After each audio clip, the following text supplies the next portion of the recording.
There we go. Let's try it again. Hey, everybody. My name is Sean Shapiro, former police officer, talking about traffic safety, traffic law, and police stuff. You can see from the screen, Diamond and Diamond Lawyers are our sponsors. We can switch that off and say, right back into the swing of things. It's been a while since I've been online. I cannot I cannot tell you enough how wild and crazy it has been in the voiceover cop house. Just so much going on. And I'm sorry I've been away. Sorry that I have not been able to give you the attention that you deserve. I wasn't here. It was only once last week, and of course, this is the first time I'm going live this week. I had plans on doing all sorts of stuff, but I got to the auto show and got tied up with auto show stuff. Yeah. This is what happens. So I hope you're doing well. If you got questions about traffic safety, traffic law, and police stuff, well, you're in the right place. Let's see what we got in the comments section. For some reason, there's it's a slow frame rate, and I don't know why. Coming through the stuff. If you're having issues on Facebook, on Kick, on Instagram, don't know what's going on, but you can always jump over because we're on 9 different platforms. I think we're on 9. We're even on YouTube in 2 different. We're in vertical and horizontal, so lots of stuff going on there. Oh, I should probably make sure that we have our comment section turned on here so I can see it. Stand by. There we go. If there's comments coming from there, I should see them. So yeah, what's going on, everybody? Did you get to the auto show? Has anyone been to the auto show? It was good. I'm going back again soon, but it's one of those things that there's never enough time. Oh, we got a hello from Yum. We'll call you Yum. Now, somebody mentioned to me that the comments are too big on the vertical. Let's make that smaller. It gets cut off. A little live edit here. Whee! It's funny. I put a playlist on and I hear Sean and Logan. Logan hasn't been around for a while. He's been so busy. But we will have Logan back again soon, or so I'm told. Droner Wayne, how you doing, my friend? Good to see you. Spartacus says hello. Hey, Spartacus. Now, if you're wondering why comments are popping up on screen from YouTube, it's because YouTube supports it. Unfortunately, it doesn't work on TikTok, but I can see you. So let's have a look and see who's saying what's up on that platform. Cassie, hello, I see you there. JJ says hello. What's going on?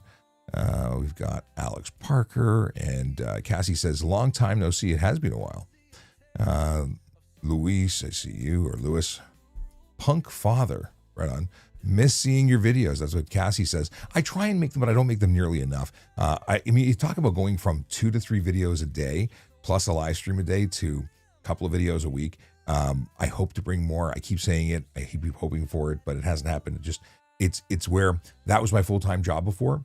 This is now a passion project, very much something that I do, and I'd love to do more of, but I still have to pay bills. I still have to go to work, and I'm working on a number of different projects that take me away from doing this. As much as I love it, I can't do it all the time. I took this water, I opened it, I planned on drinking it, but didn't. Let's see here. Fire Inferno says, hi, Sean, love the content. Thank you very much. Appreciate you. Cassie does have a question. What does Cassie want to ask? Do you have any recommendations for insurance for car accidents? How do you mean? You mean, do I have, other than don't get into car accidents because it makes your insurance goes up? Are you looking for an insurance broker? I'll tell you what I used to tell people when I was a police officer. I can't really give you a company to try. I can't endorse anyone in particular because I don't know who's good and who's not good. I've had good experiences in general, but I don't know who to send you to now. The big thing I will tell you is that there's changes to the insurance game, and they're changing coverages. So it may look like you're getting a good deal, but they're taking away coverage. And that's a problem because, well, first off, most people will go there and they'll not ask what their liability coverage is. And you want to make sure you've got coverage for $2 million. The difference, most people have got $1 million, but the maximum you can sue for in Ontario is $2 million. You want to have coverage for $2 million. And the difference in your premiums to go to $2 million are negligible. Get it. Right, Brandon? I see Brandon. How you doing? Connecting with Brandon on Friday at the auto show again. At least that's the plan. Hopefully that works out. Robin Lynn Gemini says, did you see our previous Facebook comments? I don't see the Facebook comments. they are not coming through, as far as I can tell. Actually, let me see if I can open up another window. Stand by. Maybe that's thank you for bringing that up. I am glad you did. TikTok. No, not TikTok. We got a follower. Thank you for following. I didn't see the name before it disappeared. I got to change that so I can see it longer. It's going to be chat. There we go. And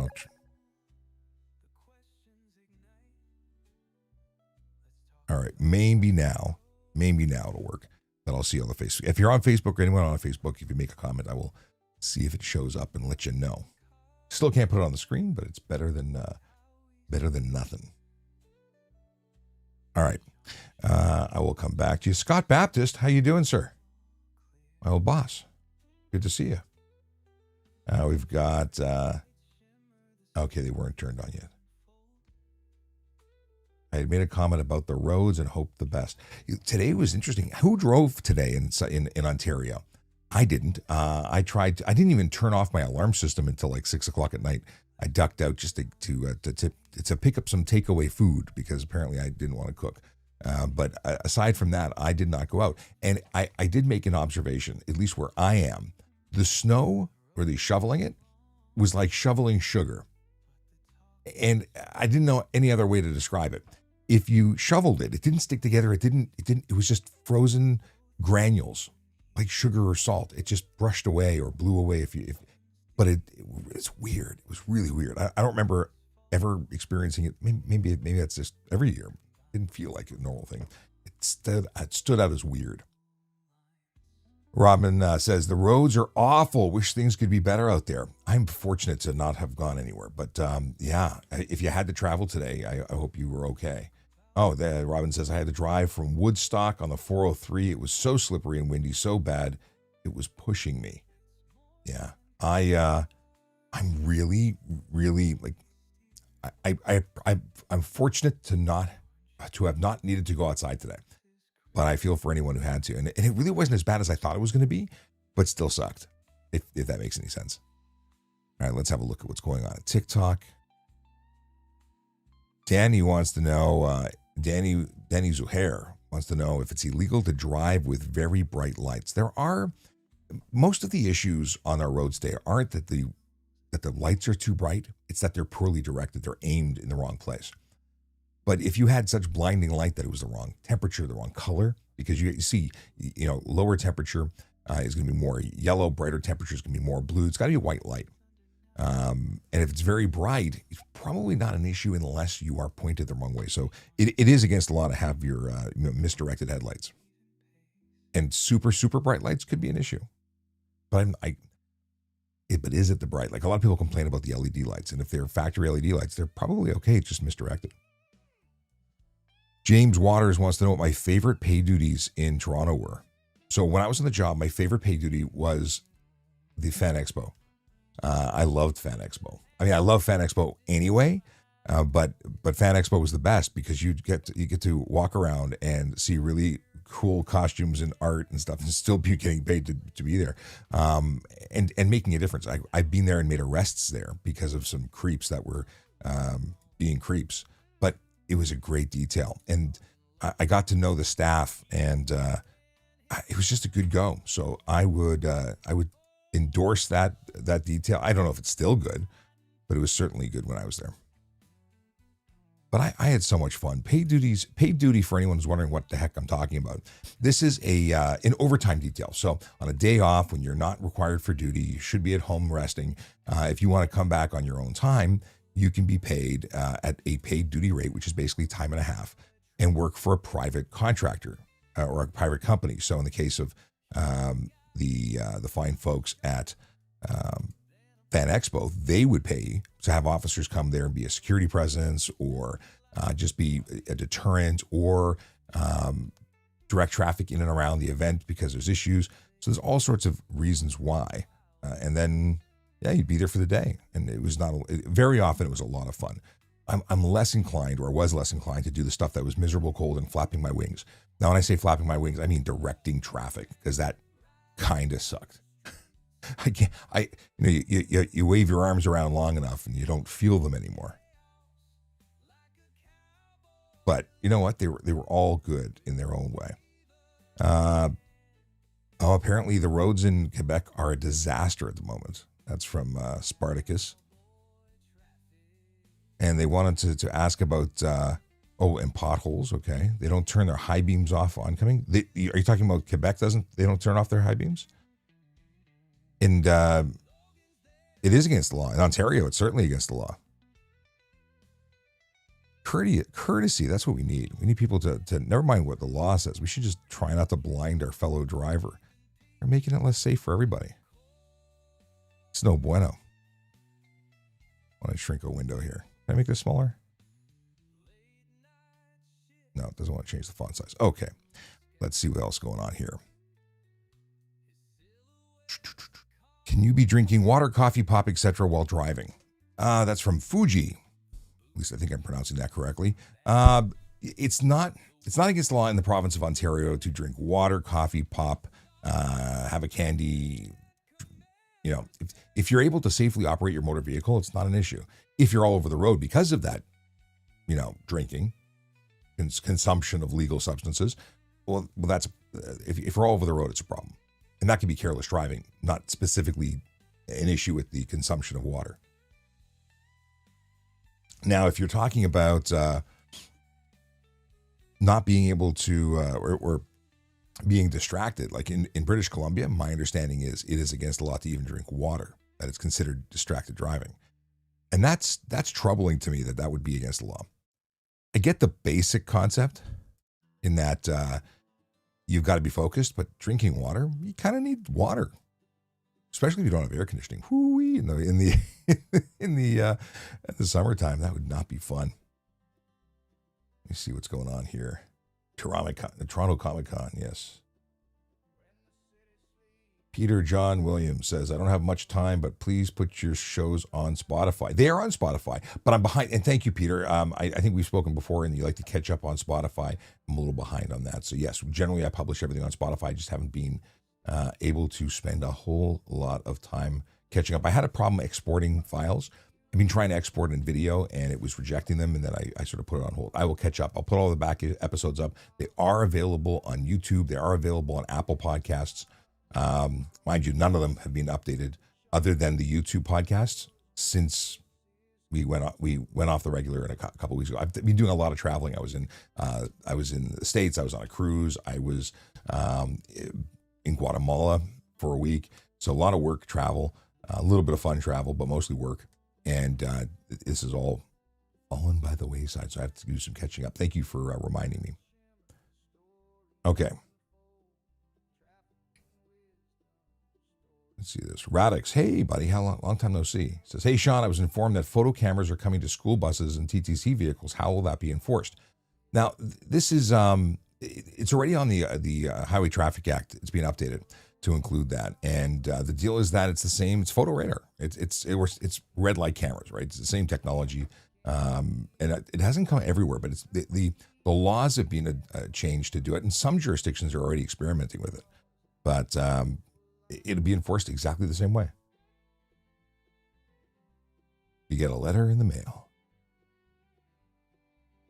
Decepticons Forever says Pizza Hut is 50% off this week. Ends Friday when you order online. Good to know. If you need a pizza, that's a good deal. I'm off the pizza thing. I do like pizza.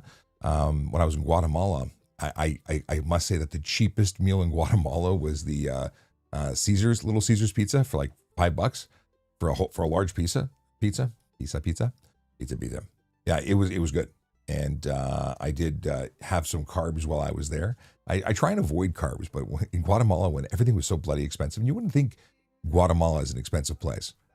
It was expensive, at least for basic things. Like, I will say it had the coolest McDonald's I've ever seen. I went there for their McCafe, and you look out the back, and they've got this nice courtyard. I'll have to put some pictures up. And there's actually 3 volcanoes, one of which was active one night when I watched it spray awesomeness. It was molten lava and volcanic ash, and it was pretty cool. Anyway, let me see what I can catch up with here. We got some TikTok stuff that I've not been keeping up with.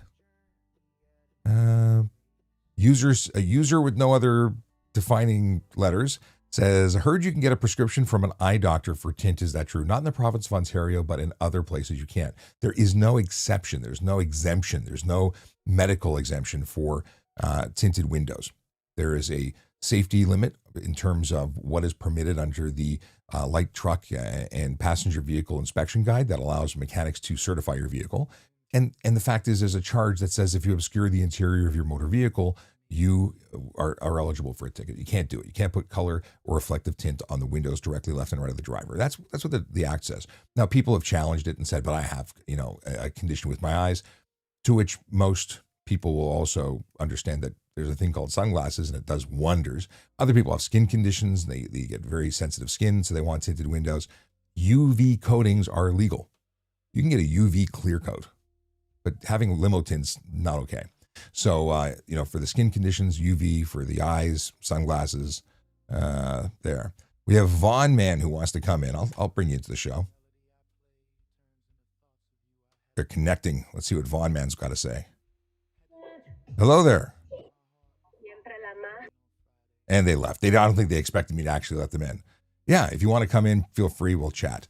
I've had a bunch of people. It's one of the coolest things about having the the TikTok studio up, is that I can actually bring guests in. They click the button. They think, he's never going to let me in. And then I let him in and he goes, I'm leaving, scared. It's tough. It's not easy to be on camera or be off camera and just talk. All right, let's see what here. Marty, earlier roads were terrible. That's what they said. Board repair guy, how you doing? Board repair guy says, spent a few days in GTA. The hazard lights during traffic slowdowns are wild. Yes, and if you've been watching me for any period of time, you know that I am against the use of hazard lights, except in very specific circumstances. So just driving in snow, fog, that's not what hazards are for. They're for radical changes, abrupt changes. So if you are driving and you get into, whiteout conditions instantly, but 5 feet behind you was visibility, turn them on until other people get the hint and slow down with you, and then turn them off because you're blinding those other people with your flash blinky blinks, your bright blinky blinks. That's what I meant to say. Okay. Vaughn Man wants to try again. Let's give him another shot. What is up, Vaughn Man? Hi, how are you? Good. How you doing? Not too bad. I was just wondering, how do you figure out if you have a warrant on you in Ontario? If you have a warrant, if you don't know because you've not been told, but you think you've got a warrant, you can certainly contact your local police or have a lawyer make an inquiry on your behalf and make arrangements for you to turn yourself in, which is usually better than finding out at the side of the road and getting pinched. Yeah, that's what happened to me. Yeah, so if you think you've got something that might turn into a warrant or that there's something going on, you're better off contacting a lawyer and having them make arrangements for you. Okay. And does a police officer need to tell you why he pulled you over right away? No, and they don't have to tell you the truth either. They could pull you over and say it was for one thing, but it could be for another. The truth is that a police officer can pull you over to check if your license is expired, if you're sober, if you're insured. There's a whole bunch of reasons, and they could also have an additional reason of you have a warrant. So you never know why they're actually pulling you over. But that's a legit question. Very often, we're pretty straightforward about it. You pull you over. Hey, I pulled you over because you were speeding, because that's why I pulled you over. There's nothing to hide. And then during the course of that investigation, even if I didn't know about the warrant, if it comes up, then you get that bad news and possibly the ticket to boot. Okay. And I wanted to ask, is it illegal to have sexual intercourse in a car in a public parking lot? Well, you're in public, right? So you might get into some issues with the fact that you are doing something that's lewd in public. That's where your tinted windows might come into play, but those might be illegal too. But in private property, your tinted windows aren't an issue. More often than not, police aren't getting involved with you having fun in your car. But there have been times where people have been, checked on to make sure that there's nothing being done against the will of the other party. So interesting question, not the normal question, but I appreciate it. Thanks for hopping into the show. No worries. Well, have a good night. All right. Yeah, always get to throw the twist question in, but yeah, the definitely, I say that there may be other things, as I catch myself off guard, that come into play, but in my experience, it's never been something I've been searching for, finding people I've been dealing with driving stuff, not park patrols. But I'm sure that it's a bad idea. It's just not the thing you want to do. Bruh says I'd be watching while I'm driving. Don't do that. It's against the law. D says, probably a horrible thing to ask, but what's the worst thing you've witnessed or been called to? I've been called to some bad stuff. I've investigated and been party to investigations for a lot of fatalities, which is the reality of a traffic officer. We think, or most people think, it's just about pulling people over and giving them tickets and ruining their day. But the fact is, some people have had the worst situation happen, and families lost their loved one, whether they were a driver or a pedestrian or what the case is. And we're going in and we're investigating. One of the least favorite but most memorable events was when I was tasked to simply pick up parents. I was asked to go pick up mom and dad because they were going to go identify their daughter. That was one of the hardest things to do, because their daughter was a sole occupant. She was under the influence, or had been under the influence of alcohol, left the roadway, and had a horrible wreck and didn't survive. And going with them was hard. And, what do you do? What do you say? It's a difficult situation to be in. Try putting yourself in that position. Can you imagine total strangers? They know why you're there. You're there to give them a ride. And it's the worst ride of their lives. You keep seeing people who experience hardship. You see people at their best. You see people at their worst, and all areas in between. You see a lot more that are having their bad days. Whether they're in handcuffs or somebody they love and coming home. The tickets are little blips. They get upset by them, but it's not the same. Rima says, I work at the Home Depot as a sales associate. Been there for 5 years. Can I apply to be TPS? Absolutely. You need to have, if you look at the website, go to tps.ca/careers, tps.ca/careers. Yeah, you can look at other police services. I'm just biased and think Toronto Police is the best one. Go there and you can look at the requirements. Basically, you need grade 12 education. You need a driver's license, full G, no more than 6 demerit points. You need a clean record. And when you have that, you can apply. You don't need to have some, major magical list of things. You do need to have a commitment to your community. You do need to be volunteering and giving back. But in terms of magic, you don't need some magical recipe to apply. You need to be a good person, responsible, and a good record of having, shown up to work. Because I say that because if you go and you apply and you have a terrible work record because your work ethic isn't good, when they do background checks, oddly enough, you'll find the Toronto Police background officer will find out that you're late, or you're not tidy, you don't finish tasks on time.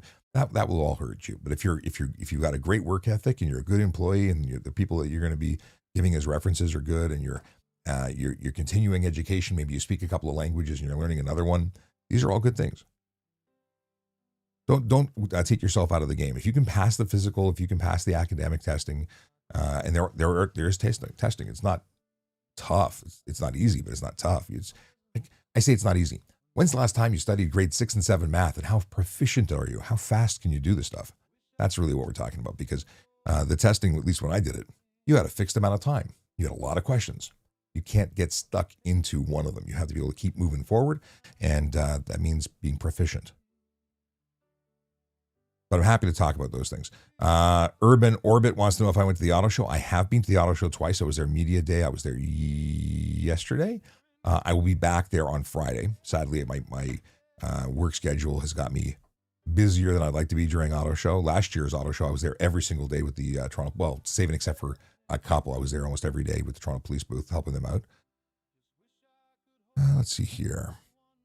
So yeah, but I'll be there Friday. I would love to come back on Saturday as well. We'll see how that goes. Sundays don't work for me, and that's the last day of the show. Jonathan says to somebody, Jonathan was saying to, hold on a second. So I saw $10,000 for insurance. I got to scroll back and see the context of that.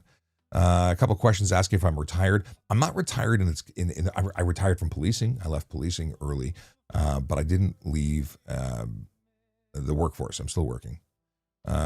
Orthodox Pulse says, why did you retire? Family reasons. I needed to, there was a bunch of reasons. Both, I thought about actually doing an episode about this, but there's two things. One, the way that the pension programs work is if you stay past 50, you have to actually lock in. You lock in past to your pension. You can't cash out. I didn't want to do that, so I changed the way I did things financially, and then I needed to be more available for my family. Okay. Am I related to Ben Shapiro? It's funny. I was just talking about this. I used to get that question a lot. And the answer is not that I'm aware of. So Ben Shapiro is not very tall. I am very tall. I'm 6'5". His voice is quite high pitched. Mine is low. And he has a lot of hair. And as you can plainly see, I do not. So I don't think we're any kind of relation. Shapiro's a very common name, even though I don't know many of them. Bruh23 _4 wants to know how low can tint be, and the answer is you can have up to 30% light blockage, and that is on the windows left and right of the driver position. You can't have more than 30% of your vehicles unsafe for the road. That's 30% total, not 30% applied to the window. And many people get confused because 30% and 70%, 5% and 95%. What are we talking about? I'm talking about the amount of light being blocked is 30%, meaning 70% visible light transmission must be permissible through the window for certification purposes. But even though it's legal for certification, you can still get a ticket for obscuring the interior of your vehicle because a police officer must be able to see you. And ideally, so should everyone else on the road. So you might still find yourself getting a ticket. Oh, Brandon was in Markham. He was checking out his new set of wheels. Many people don't know that the new GTD Mustang is actually manufactured primarily in Markham. So he was there to check out his new set of wheels. It's a beautiful ride that I will not fit into. He's got to go. Oh, he's bailing. He's got to go. What time was that? A little while ago. But he's got to go because he's got to go to sleep because he's a busy dude. Hey, Tracy, how you doing? Tracy's one of our moderators. I didn't give her any a heads up that I was showing up late tonight, but glad you popped in. Okay, what do we got here?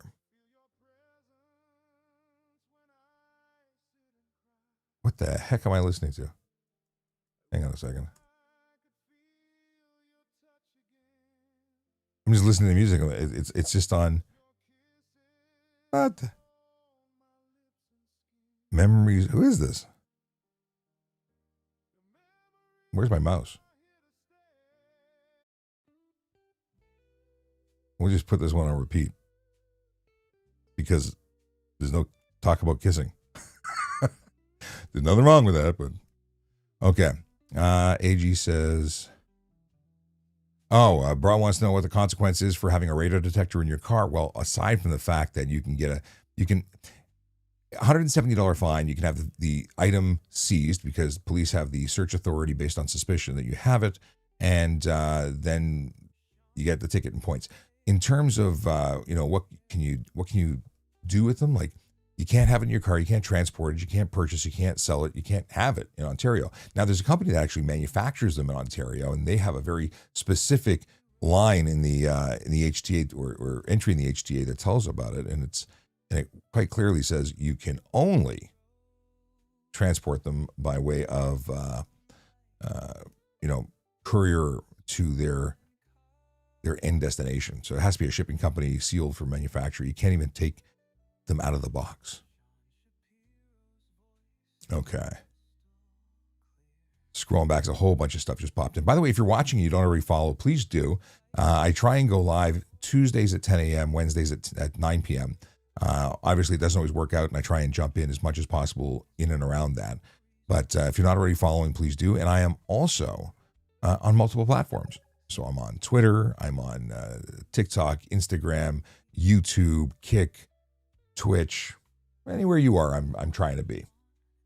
Facebook, we got a VoiceOver Cop Facebook page. Over 1,000 followers now. That was no, it's maybe 600 followers. I don't know. I'm not really worried. Yeah, as long as you can find me, that's what's important. Okay. Ted says, "Hey Sean, I keep seeing people parked facing the wrong way. How come they don't get tickets? Where? Facing the wrong way where? If you're talking about on the street, if you have an accessibility pass, wheelchair pass, accessible pass, you can legally park contraflow, which means left door to the curb. Otherwise, it's right door to the curb, right side of the car, passenger side to the curb. But that could be one of the reasons. Or it could be that people are doing weird stuff and nobody cares. Let's see here. Rima thinks that they'll be looked down upon applying for the police because you work at Home Depot. Not at all. We have people from all walks of life, mechanics, carpenters, people in retail, people who are security guards. It doesn't matter what you do. It matters who you are. If you're a good person, if you want to help people, you're a good candidate for a police officer. As long as you show up for work and do your bit, do what's expected of you, maybe go above and beyond. Maybe you're well known as being a compassionate person who's helping other people on your team. It doesn't matter what you're doing. Like, you know how many people go from policing to Home Depot? They would love to have that job as a retirement position, because despite people thinking retirement means doing nothing and watching grass grow, police officers tend to be people who like to be busy, and they tend to take jobs, even if it's like once a week, here and there. They still get out and help and talk to people and like to be useful. So that tends to be one of the positions people go for. Okay. What do we got here? Dee says, thank you for your service very much. You're very welcome. I still serve. I serve in this way. I like to volunteer and do exactly what I'm doing. Now, what I do now is work with an organization I founded called the Canadian Organization for Better Traffic Safety and Education, which is has a goal to educate people about traffic safety, traffic law and stuff and things. And that's what I'm doing right now. And we have sponsors like I mentioned earlier, but I'll mention them again. Diamond and Diamond Lawyers are sponsors. They want to help us keep doing what we're doing. And the goal is to grow and get more sponsors and eventually have more faces on here and create content with a team as opposed to just me, myself, and I. But, I have a dream. That will be one day. Okay. If someone doesn't have insurance after being in a collision, should you call 911? Excuse me. Yes. If you're driving and you get into a collision and the other party says, I ain't got no insurance, that is a call to 911. That is a call to police because that person is driving illegally, unlawfully, and should be investigated and charged. It's a very serious offense. The fines are $5,000 to $25,000 and up to 6 months in jail. It is absolutely. Now, is it emergency? Are they fleeing? Are they under the influence? Is there something else going on? There may be a lot of different things going on. Are they even licensed? I would be calling 911. I think that's an emergency or at least an urgent call, different than the 30-minute hold for a non-emergency call. Now, but only you can decide if it's emergency or non-emergency. Because if you think that, emergencies for people with pew-pews and people who need emergency access, you're right. And if you're comfortable waiting, wait. I don't want to dissuade you and escalate things if they need not be escalated. Let's have a look here. Decepticons Forever wants to know if my shirt is Emperor's New Groove. This was my my radical Disney purchase. I think it was on sale for $8, and I love it. I've gotten nothing but compliments from this shirt. I was just impressed that they had a XXX available, so there you go. Oh my God, it's the Logan. The Logan is watching. I played your song earlier, and somehow that brought you here. Well, that's good to see you, brother. Logan's in Alberta. He's in Alberta, Brooks, Alberta. And he says they've got cameras on their public school buses and they work great. He does enforcement stuff. T.O. Tunnel Cop, how you doing? If you're still here, what's up? In Alberta, you can get a medical exemption. However, you must meet a very specific criteria for skin cancer. That was an answer to questions about tint. Can you get a medical exemption? So in Alberta, you can. Let's see here. Okay. Robin was talking about earlier the whole using, or at least Robin is now talking about using signals. Apologies if it was like 5 minutes ago and I'm just getting to you now. Maybe it was 10 minutes ago. But the use of hazards. I did a whole article on bettertraffic.ca and I posted it on my LinkedIn. But the deal is people just drive around with their lights flashing. Like we don't know it's snowing. That's not the correct use. But notifying of abrupt changes or something that people really need to pay attention to, temporarily using them makes a lot of sense. Rob, I'm glad Robin appreciated the caller's question about various laws. Okay. Like that. Just catching up, sorry. Robin says, be a good person inside and out. Be a police officer. People forget that who you are. People forget that who you are matters. They have an old friend who is a police officer, and he always sits close to my heart. Oh, very nice.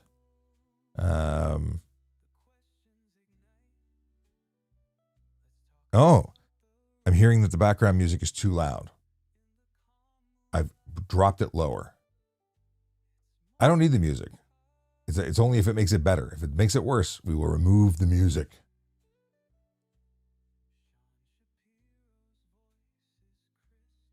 John has a question. He says, Sean, what should I say when they ask me why they should hire me in the interview? Well, why should they hire you? Tell them. I mean, I would tell them, from my perspective about me, is that I'm a person who wants to help, and that I'm enthusiastic about helping people. So much so that I want to come and help more people, even being by way of dispatched by police dispatcher. I want to put that enthusiasm. I can't even speak now. That enthusiasm to work in the community. I want to help more people, and I want the police to help me help them. Something like that. Truth is, you know why you want them to hire you. It's your dream to help people. It's what you want to do. Don't say because you want to drive fast and use flashing lights. That's a bad answer. Ryan wants to know what I think about First Amendment auditors. Generally, I think that they're wasting money and time of police. I think they're generally a waste of time, and they're not really helping people. However, I've seen some First Amendment auditors uncover some terrible crap. So it's a double-edged sword. You have them wasting people's time partially, and sometimes they uncover some not so good behavior. But I generally don't like them. Not because there's something to hide, but because they're just wasting time. Especially the guys in the States walking around open carry, waiting for someone to call police, and then challenging the police officer to see if they know what the First Amendment rights are and what the laws are. Like, they're getting a call because someone's scared. They're scaring people. Every situation is different, of course. Glam wants to know how come limos can have blackout tint. Back windows can be as dark as you want. And Jonathan said it right. It's the windows left and right of the driver and the windshield. You can't have anything on the windshield. Doug says, how come they stopped using the account you worked on before? We're talking about the traffic services account. That was, they stopped using it because I guess nobody wanted to do what I did. Or they got busy, or, the problem with policing is that there's a lot going on, and you hope for the time to invest into media outreach programs like I created on the traffic services account. And it was great that I could do it for as long as I did. And when I left, they didn't have either the momentum or the staffing or whatever. I don't even know. But not everybody feels comfortable doing what I do, sitting on the camera and talking for an hour or more.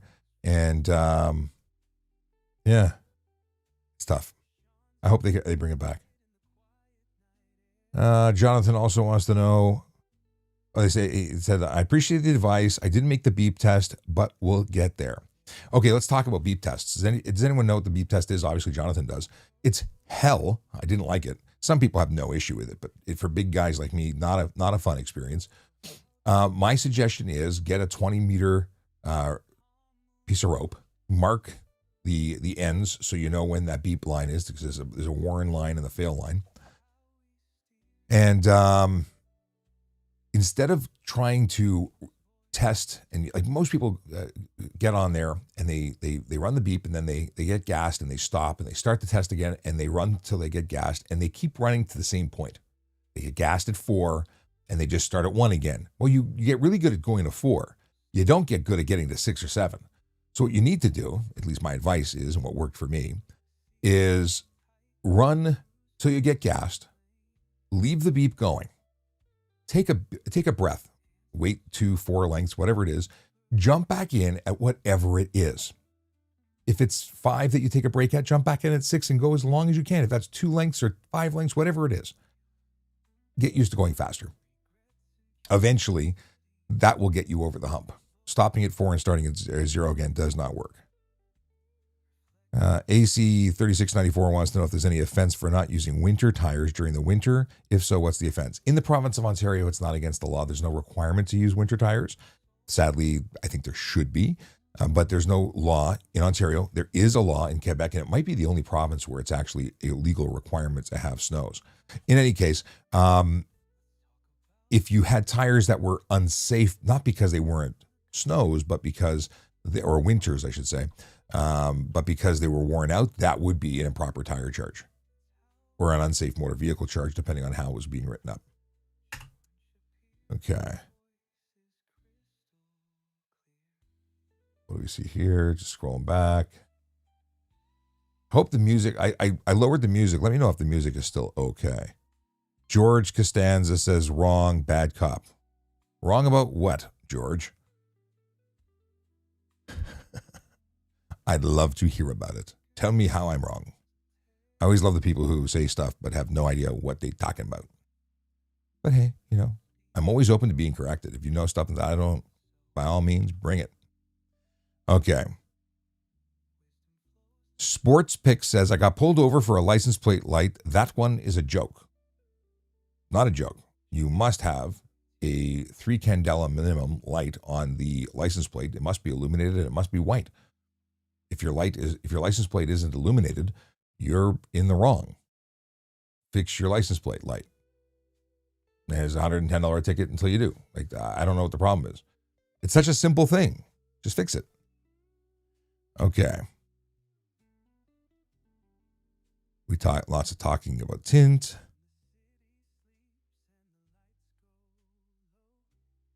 Why am I on a 15-second delay? I'm probably on a 15-minute delay. Okay, let's see here. How do I get stunt driving dropped? Probably need a good defense. I don't know if you have one. They don't usually go away. Jonathan rightly says, get a lawyer. You might be able to make a plea. You might be able to negotiate it, but that's a tough one. Mark W. says, so far you haven't said anything I believe in or understand. Mark, do you need me to talk slower for you? I don't know what you don't understand or believe in. But it doesn't sound like a me problem. Sorry. Okay, scrolling down to catch up because that's apparently I went too far back. Can I drive my Jeep with no side mirrors and doors? That's from Kyle.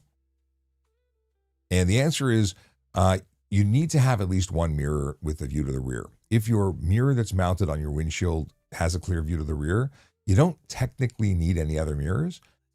However, make good shoulder checks. But my suggestion would be, although you're not violating the law, you should get a window, or I should say a side view mirror relocation kit. That's what I had when I had a TJ. You remove the door mounted mirrors and relocate them to the windshield hinge.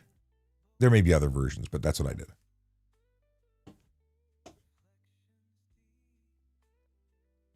Tessa says, there are so many headlights on vehicles now that that are so bright they're blinding without high beams on. There are some very, very white lights, very, very bright LED bulbs. And I was actually talking about this earlier on. It's not necessarily that they're too bright. It may be that they're misdirected. And this is one of those things that, when you pay, I don't know, if you've bought a new car, they usually screw you with a $500 charge called PDI and freight, where they do this pre-delivery inspection, PDI. And one of the things they should be making sure is that it's mechanically sound, that the headlights are actually directed in the right direction. Not always done. Sometimes they take your money and don't do diddly. Let's see here. Oh, no. Okay, now I'm trying to, so maybe I turned it so low. Logan says he can't hear the music. At which point I'm the only one listening to it. Okay, Let's see here. George Costanza. By the way, the real George Costanza makes better jokes. This one says, bacon officer. Sorry, I needed to pause to ingest the humor and laugh uncontrollably. Undead Neon, what's going on? He says, Dory was an old coded message to remind me to introduce myself. My name is Sean Shapiro. I'm a former police officer who talks about traffic safety, traffic law, and police stuff. If you want to know stuff and things, by all means, follow me on all channels, and I will happily help you whenever I can. Tracy says that she can't hear the music at all. Now I want to raise it to see if you can hear it. Let me know when you hear it. Robin says, nice name calling. Yeah, listen, trolls. I actually like the trolls to make it interesting. That's by no means offensive. It's just silly. But I used to get some real heavy duty hate. And thankfully, I have a few folks, magical moderators like Melody and Tracy, who can mute those people and kick them out of the chat. And I hardly ever see them. I can't even miss them because sometimes it's good for a laugh. Let's see here.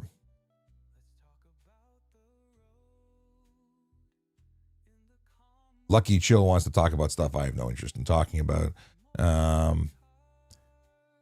Is it fine to watch Netflix while driving? No, that's screen visible to driver. It's the same as using your cell phone or entertainment device. And that would get you a $615 ticket. And rightfully so. It's not appropriate. Okay.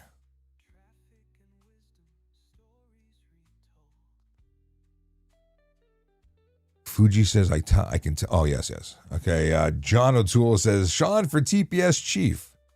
Well, I appreciate the sentiment. That's a tough job. I don't know if I want to be chief. I think I like being able to be ground level, dealing with people, helping people. When you are at the chief level, you're so involved with politics. I don't know if it's still fun. And I know the chief, I've spoken to him about this, and he talks about the fact that he, like, people are telling him to go here, to go there, like he's managed. He's got so much going on. He doesn't just get to walk around and have a good day. He's a busy dude from morning till night. And I've had the good fortune of knowing, not like we were hanging out buddies, but I've got to know and speak to a number of chiefs. It's a tough job. Truly. Our last chief used to come on the show when I was doing live streams. He'd come live stream with me. It was amazing. Fuji says, I'm 67. Can I join the force? I think you can. If you can meet all the requirements, I think you can. There used to be a mandatory retirement age that is no longer there. So if you can meet the requirements and pass all the testing, I think you can. How do you get on the ETF? That's GLAM 2025. GLAM, the answer is you need to apply. You need to do a screening. Like they do a course where they screen you. And if you pass that, they which is tough as all get out from my understanding. Not from me. A friend of mine did it, got on. He was very fortunate. Has been on there since, never left. And you got to get on and then continuously work out and be a machine. And then if they pair you psychologically, I think, and they put you into a team where you fit, and that could take a while. So it's very interesting. I've never done it myself, but I understand it's quite the process.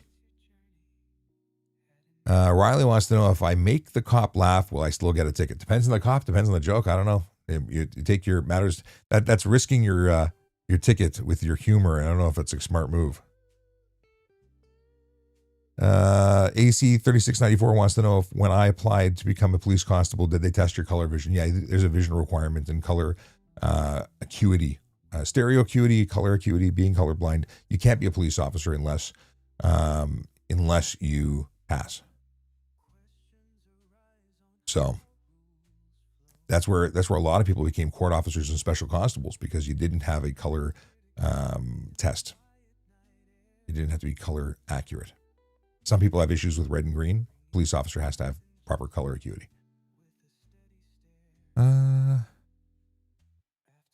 Conservative Canadian wants to know how many people I caught with radar detectors or jammers. It was never really a big thing for me. One of my partners used to go after them all the time. A few, not a big thing. Not very common. And frankly, if I saw one, it was usually a warning to say, get rid of it, as opposed to going through the process. Because a lot of people, especially when they're coming from out of town, and I saw someone who had one in their car last week, you know who you are if you're watching, and they're like, but I disconnected them. Like, you can't even have it in the car. So my suggestion to people who are traveling through is to put it in their trunks. They are legal in other places. Okay. Jonathan says they had an extensive eye exam for me. Once you get hired, you get an extensive eye exam, a full medical. You have to pass that medical to be hired. Melody says PDI is required and paid for by the manufacturer. Yeah, paid for by the manufacturer? I thought it was paid for by us. I could swear they add freight and PDI. Unless things have changed. I haven't bought a new car in a long time. Spencer says, as a tech, it wasn't even in the factory checklist for Volkswagen for PDIs when I was there. Interesting. Melody can hear the music. Jonathan can't. Hearing. I want to know if it's too loud now. Oh, you got paid for your flight delay? Greg, did you use my code to get a discount? Greg, DSN76 says, shout out to your air fairness video. I got paid for my flight delay. How much did you get? You're the first person I've heard from directly. I know they had someone who got like $5,500 or something like that from searching okay, a quick plug to airfairness.com. I met them at the auto show. I fell in love with what they were doing. You can go to their website. They can search your inbox. And if you've received or experienced any flight delays in the last 6 years, they can do a quick search of your inbox and potentially find you money. You can do all the searching on your own. They remind you quickly that you can make applications. And if they tell you, oh, it was legitimate reasons, you're not owed any money, they remind you that flight or airlines can lie to you. They cross-reference all of their stuff with their big brains and check out all the real reasons that are logged, and then go and fight for you to get that money. They do charge a commission, but I worked it out with them. You get 10% off that commission if you use the code Shapiro when you're filing a claim. And you made my day, my friend. You made my day that you got paid. I'm so excited for you. I was hoping, I fly a lot. I was hoping that my flights qualified. They didn't. I had like 9 delays that were in 6 years. All of them didn't qualify for money. Oh, happy for you. I was hoping to like pay for my next vacation with the money. That didn't happen. That's great, Greg. So happy to hear that. Okay. So happy. Like really, like that's the best. Someone got paid. I gotta like, yeah. Tell me how much. I want to know. And I'm going to see those guys on Friday, and I'm going to talk to them. That's amazing. They said, wow, that's so cool. I really am excited about that. It's helping people. Kathy says, got parking tickets in the last year in Toronto when I haven't been there in 8 years. Sometimes bad people make fake license plates. So that's entirely possible. If you were not there and you got a parking ticket for being there, I would contact local police. I would tell them that you think that someone's possibly using a duplicate license plate. Also, check that your license plates are, that you haven't lost one, that someone hasn't stolen one. Happens. Greg and Crazy Vids, are you one and the same? Because I just saw here, oh no, I think you must be the same person, because I see shout out to Air Fairness for getting me comped for my flight delay. Oh no, different verbiage. So maybe we got 2 people who got money. Oh, that's sick. If let me know if you're the same person. Either way, I'm really stoked that you got paid. Oh, that's really exciting. So maybe possibly 2 people. Rabbi, I see Rabbi Neff just jumped in on Instagram. How you doing? Let's see here. Spencer says, okay, we got that. Jonathan says, thanks for continuing this after you're retired. My pleasure, my friend. I'm really excited to be able to continue. It was something I was very passionate about when I was on the job, and the fact that I can continue this on my own time is fantastic. And the fact that I have people who believe in me, like little plug for Diamond and Diamond, that they help sponsor the show and make sure that I have the ability to have the software and all the streaming stuff because it's expensive. It is.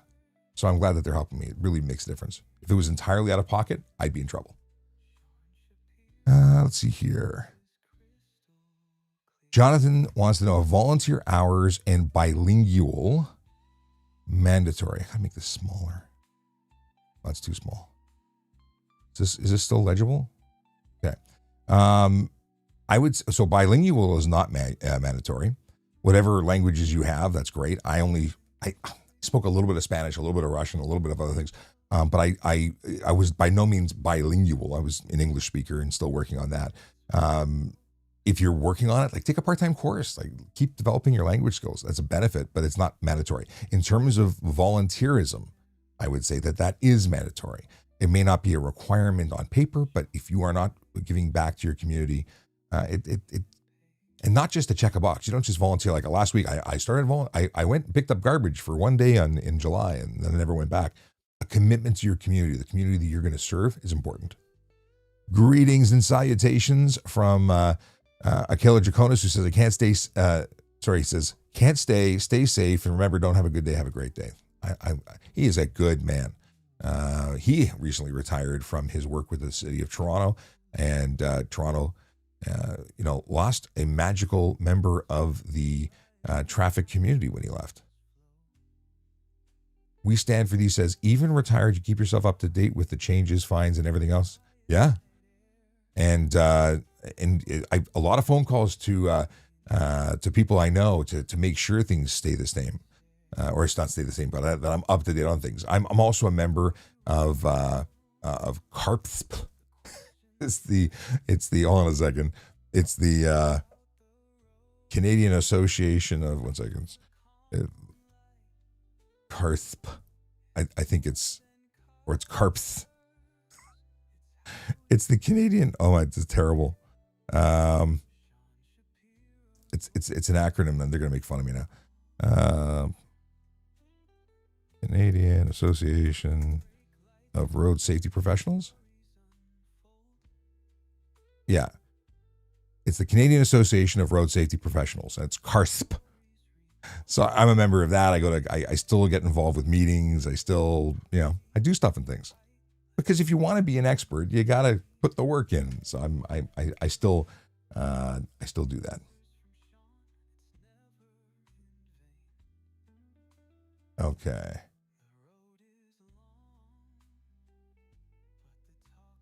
Okay, let's see what we got here. Bunch of different comments just came in.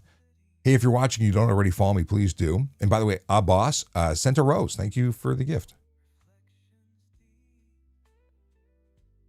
Melody's friends with the chief of Sarnia. Oh, former chief of Sarnia. Okay. Beamer Boy says Canada. Yes, Canada. I should put a flag on it. I got to put a flag in the background. Really, remove that. El Mateo says, does having prior military experience help join the police service? I think it would. I think that's good experience. We have background in recruiting officers that really focus on military folks. A lot of members of police services in North America, Canada, United States really appreciate military service. How do I report license plate fraud? Yeah, talk to your local police. Put a report in. When do I PDI? It's a warranty job line. I don't get that, but Melody said it, so it must be important. Fuji says, we needed to PDI before leaving the factory, and dealer was also required to do a PDI. Interesting. Alexander wants to know if air fairness makes you pay if they find nothing. No, it's entirely free to search. They only pay, not even when you claim. They pay only if you get the money. So you don't pay anything if they make a claim and they don't succeed, because they could make a claim and they could fight and they could insist. They can go back and forth. But if they actually lose because somehow they prove that they don't owe you the money, then they don't charge you. It's all on them. And if they send you the money, apparently you get a e-transfer and less their commission. But I mean, I don't know about you, but my life is busy enough without trying to get free money. So I had this conversation with another police officer, a current serving police officer at the Toronto Police booth. And he's like, I would just file it myself. And I'm like, you got the time, you have the know-how, perfect. You're aware, you get your money. But if you didn't even know, and it's 6 years ago, you didn't even know there was a claim. That's a different story. They're finding you money you didn't know you had. If you're up on the laws and you know what the rules and consumer protection stuff is, and they and you're aware and you file it and you get it, great. How many hours did you put into that? I would happily give up some of the cash to let somebody do it and just give me the money. That's where I'm at.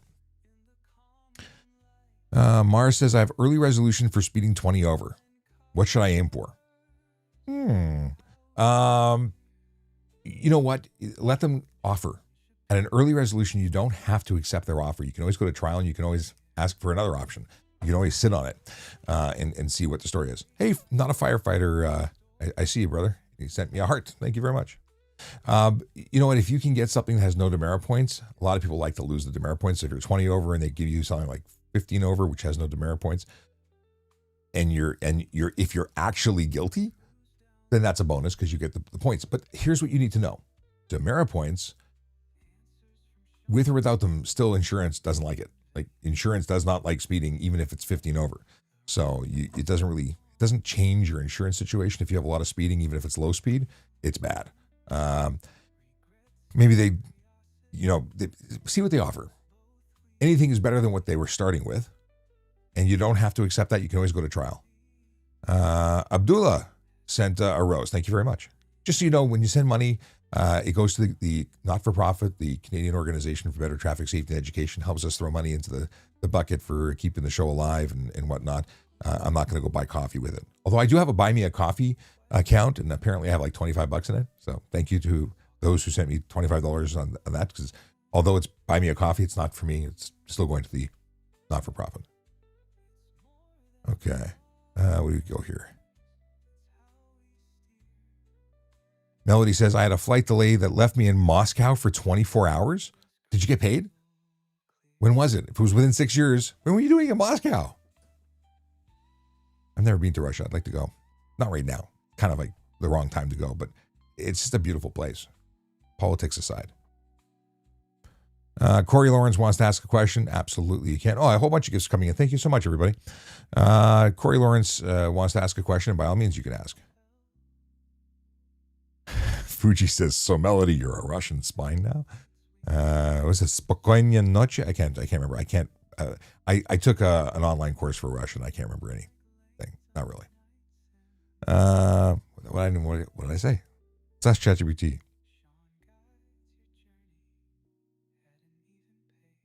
What does Spokojnia Noche mean in Russian? I think it's Russian. Oh, it's not even finished loading. What does Spokojnia Noche mean in Russian? And did I say it anything remotely accurately? Pretty close. Spokojnej noci means good night. It's a very... That says good night. I can't remember diddly squat. Okay, I'm glad. By the way, if you didn't know, you can speak to ChatGPT but I think any language, it'll respond to you. It can tutor you. I have had it translate so much for me. It's amazing. Especially when I was in Guatemala, and I had to, because Guatemala, where I was, some people speak English, most people do not. So I have recently scored level 25 on my Duolingo, and my Spanish is not as bad as it could be, but it still ain't good. So yeah, ChatGPT did help. Let's see here. Regina says, my parents each got paid $1,000 for a delayed Air Canada flight after your video. Oh my God, that's amazing. Okay, now this is awesome. Everyone's getting money here. I'm so glad to hear it. That really warms my heart. I am so happy to hear that people ran the code and got paid. That is exciting. $1,000, a couple of $1,000. Vintage wants to know, I don't want to have you as a boyfriend. I am very happily married to a wonderful woman, but I appreciate that. I'm not sure. Are you talking about my old partner at work, or are you like applying for a boyfriend position, which is not available, by the way? Okay, hang on. Let me scroll back. Abdullah wants to know what happens when you're caught driving with your G1 alone. The answer is you get a charge under the Highway Traffic Act for G1 drive unaccompanied. You are required to have a qualified driver in the passenger seat supervising you. They have to have a G-Class license. They have to have 4 years experience. That experience for them can be combined experience with their G2 and their G. So they could have 2 years as a G2 and then 2 years as a G, or 4 years as a G2 and a day as a G, but they have to have 4 years accepted experience. And it doesn't work when they when they're anything else. So what happens is you get a charge, $110 fine. Obviously, you're not driving anywhere, so you're going to be paying for a tow truck, unless that vehicle can be put somewhere while waiting for a driver. But generally, it's a tow truck, and it's on your expense. You also get a 30-day suspension on your first conviction. A 90-day conviction, a 90-day suspension will get you will be the consequence of your second conviction. And the third time you get kicked out of the driving program, you start with 0 time. So let's say you were waiting 8 months because you took a driver's course. You were waiting 8 months to get your be eligible to take your G2. You're going to start back at 0. 2EasyB58 wants to know about the tint video I posted. Oh, I haven't responded yet. I'm sorry, I've been so busy. His video is awesome. He got pulled over by a Toronto police officer, and then there were some arguments where the police officer said that they weren't allowed to have any tint, which is not accurate. So I'm going to be putting out a video which spells it out. And sadly, the police officer in question won't be happy because they were wrong. Now they were wrong in terms of the percentage permissible. They were also, in my opinion, incorrect about the obscuring the interior of the motor vehicle. Because what is obscuring? It's very, very non-specific. So is obstruction or obscuring by making it 10% less light through? If you can see inside, it's not obstructed. Not by my standards, not by the court standards. So if they wrote a ticket, I think they're going to get off. If they, but this is a good conversation, and I'm quite positive that everybody at Toronto Police already knows about this video and has already reached out to them. But this gentleman who received the ticket says he reached out to his local MPP to get the word out. The wording is terrible. Most of the Highway Traffic Act is terrible. And I think we should have more. And we've been DMing, so I'm definitely going to make that response video maybe tomorrow. But we'll make sure that the folks involved and the training video gets out from a grassroots effort. We'll contact some people in the know and make sure they get the word out. But the truth is, the law is written poorly, as are most. They're mostly written to be very subjective, and they suck. I would love it to be very specific, everything spelled out, but I unfortunately am not responsible for that. Maybe they should hire me to rewrite the HDA, without the legalese crap.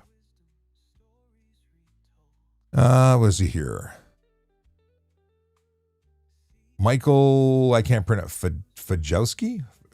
Michael Fajewski says, as a police officer, a freight train is going and you see someone hopped on it. Do you do anything?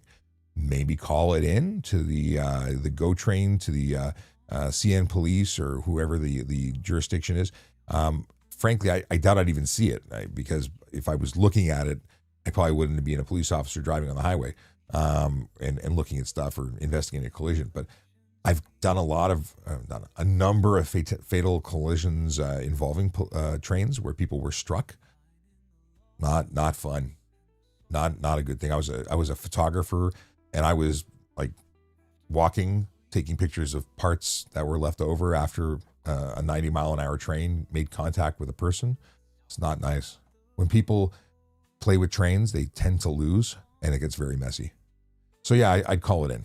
I wouldn't go chasing it, but I'd call it in. I'd get whatever information I could to identify the train. It would probably result in the train being stopped, and then and having police be at that location to intervene. Mar wants to ask a question. Oh, Mar says, I was doing 20 over the limit and got a 3 demerit point ticket. This is about I already answered it. I just didn't see the preamble. Okay. So the answer was, see what you can get, see what the offer is. Okay. Manjot wants to know what my thoughts are on unmarked police cars. I think we need more unmarked police cars, not less. I don't know what the issue is. The unmarked police car is a magical thing for catching people doing things they're not supposed to do. There's no obligation or reason we should be identifying ourselves as police going, hey, I'm here, don't break any laws while you're looking at me and I'm looking at you because then I have to do some paperwork. No, the law should be, or what should be doing is we should catch as many people who break the law because they're breaking the law. And if that means hiding to do it, that's the way to do it. Like the drone thing. I was on the radio, what was it, on Thursday, I was on Jerry Aker show, and they asked me about this woman who was given a ticket for using her phone to photograph a police drone that was photographing her using her phone as a camera. Now, I got into the nitty gritty on this because I don't necessarily, well, first of all, I don't know what the camera saw. But if the camera saw her pick up the phone, use the phone, realize she was being recorded, and then record them recording her, she deserves a ticket. If she was looking at the drone and she goes, oh my God, there's a drone, picks up her camera phone and points to take a picture of it because she thinks she's going to report it to police because it looks weird, then I don't think she deserves a ticket, even though she's violating the law. So it depends. But I think drones would make a great solution for handheld communication device charges. I think that's amazing. Anyway, I like unmarked cars. I like undercover officers. I don't know if you saw the news back in the day. There was a guy dressed up as though he was unhoused, and he went and stood with a sign that says, I'm not homeless, I am a police officer and you're about to get a ticket. And I think that would be amazing. I would put undercover officers at every intersection, but I don't think a lot of people would agree with me. Let's see here. Robin says, but marked police cars are nice. It slows down traffic. I appreciate marked as well, but I also I think there should be a mix. I don't think all of them should be unmarked. Certainly not. I like the visual deterrent as well. But, you know, it is a mix. There's a lot of use, a lot of good use for enforcement purposes. Obviously, you want to have visible deterrents in the community, but there should be for the dedicated enforcement cars should be unmarked, I think. I see the flag comments there. Ipsa Girl, Goal Crusher, how you doing? Good to see you back. What if you can only see shadows? Officer safety would be an issue for me. I agree 100% that if you can't see inside the vehicle, you can't identify the person. Shadows is not sufficient. So here's my test. If you all want to know what my test was to see if I would lay a charge for obscuring the interior of your motor vehicle, it was simple. I would put your driver's license behind the window, and if I could not read your driver's license clearly, you get a ticket. That would be the test. It was a simple test, and it worked, and it was consistent for me. Because if it's dark outside and I can't see it, it was too dark. If it was bright outside, the same tint, and I could read it because it was bright outside, then it was okay. For the atmospheric conditions, that was something that went into my notes. Let's see here. Isaiah says, hey, Sean, probably a long shot, but do you know anything about the path on becoming an emergency medical technician in Canada? I don't really. I do have friends who do because they are paramedics. I have a couple of close friends that are paramedics, and I could find out what that looks like. If you want to DM me, I'll try and get some information for you, but I personally don't know anything about it. Okay.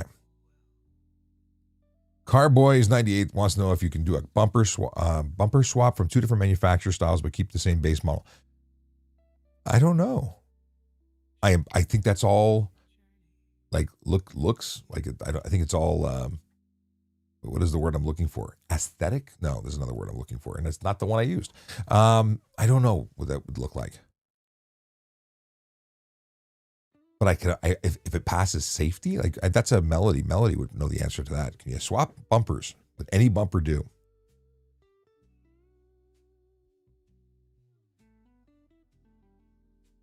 Not sure why are you making comments? Chinny says, changing out a catalytic converter for a different one that has high flow, can that be ticketed? If the high flow version is legal, then it's legal. It has to pass the requirements. It has to be legal for the road. No cat's definitely an issue, but a high flow cat could be legal, again, if it's intended for road on the use. And Ipsic Girl Gold Crusher says, good test. I like the test. It's a good test. We're talking about driver's license behind the window. Okay. Keith Bazin wants to know if I turn on a podcast on my phone and play it on my Bluetooth headphones, is that okay?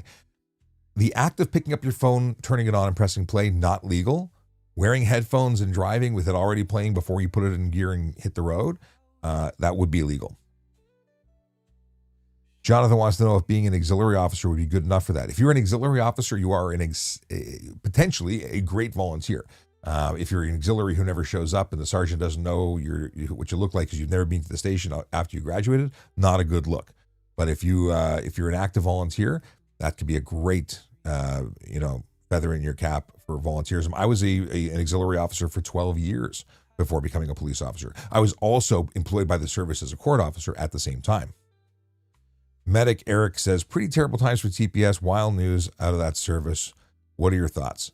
My thoughts are, I'm glad they caught bad people, brought them to the open, and are prosecuting them, and we'll hear what happens in court. Like, I don't know if they did what is alleged. If they did what is alleged, that's bad. But it also must be understood that it's those people who are bad or did bad things, not the whole service, not policing as a whole. Great people go and put their lives on the line every single day in service to the community, and these people and the choices and actions they may or may not have made don't reflect the rest of the community of police. The rest are just people trying to help people. All right. Okay, Melody's answer on the whole bumper swap was, as long as it functions as it should not be a problem. I'm awesome. That's awesome. Not I'm awesome. It's awesome that Melody answered and we have an answer. I like that. Why do people not understand the use of bus lanes in Toronto? People don't understand bus lanes. They don't understand streetcar bypasses. They don't understand driveways, stop signs, red lights, yellow lights, green lights, signals. It's endless. It's endless. There's a lot of things that people don't understand. Definitely, they don't understand bus lanes.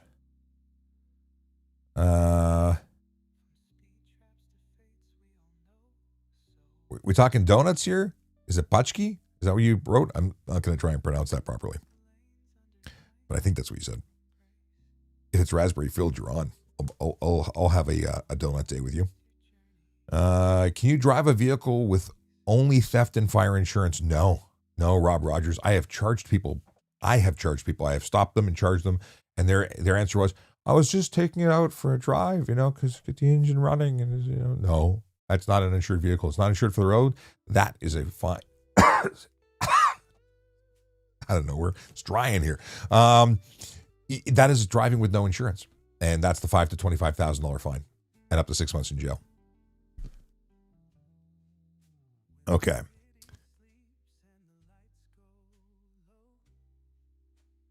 Oh, this person's a peach.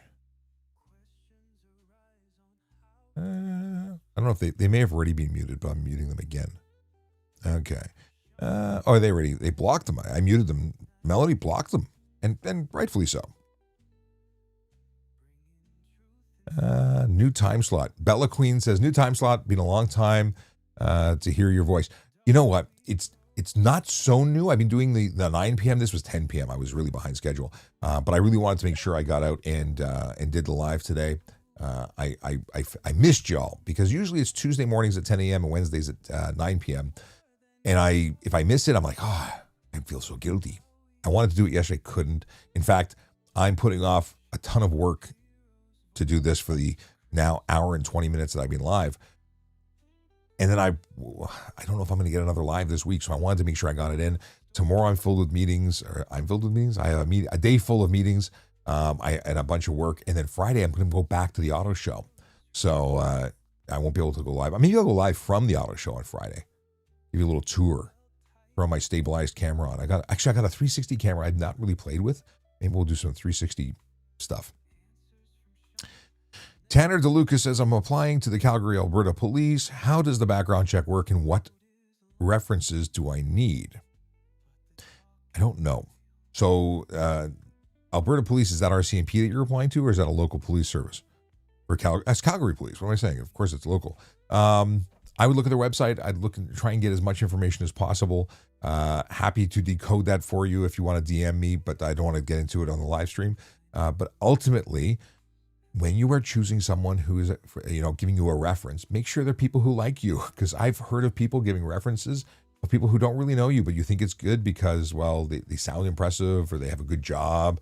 I know people personally who have put references in and then found out that that person didn't really like them. So check with them first to make sure that, you know, they know about you and they're planning to say nice things. Obviously, if it's baloney, not so good. You want someone who's going to give you a good reference, who really believes in who you are and knows what you are about. Background check is a very thorough background check, ultimately. Some police services do door knocks. They walk your street and ask, does this person have loud music? Is this person someone who's, arrogant, revs their engine, out all night, smoking, drinking? Have any complaints, any issues? And if they, find something, it's going to hurt you. So whatever it is, make sure it coincides with who you are. So if you are someone who had loud music and you had some problems, they're going to find out. You're better off saying, a couple of years ago, I used to party. I used to have loud music. I pissed off the neighbors. But you know what? I learned from that. They were upset. I didn't want to have problems. So I stopped doing that. And I haven't had any issues since that, like 3, 5, 8 years ago. Whatever happened. You can't lie out of it. You need to lean into the truth because they're going to find out. Better they find out from you than somebody else. Okay. I got a ticket for disturbing the peace. Does that show up on a criminal record check? Disturbing the peace, you got a ticket?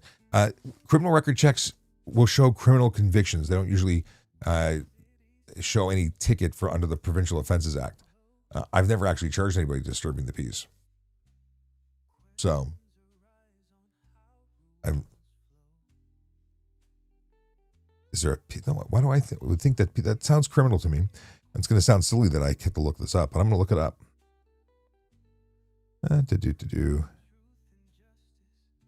That sounds criminal to me, even though I've never laid it. Disturb the peace.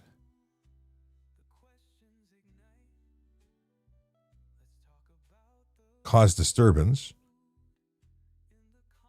is criminal. I'm wondering your wording. Let's see. Under POA, I don't even know where that would be. I think it's criminal. So if you were convicted, that you said you got a ticket for it, was that I'd like to know exactly what you were charged under, which act you were charged. Let me know. Roaz Bari says, "Oh my God, long time no see and chat. It's been a while."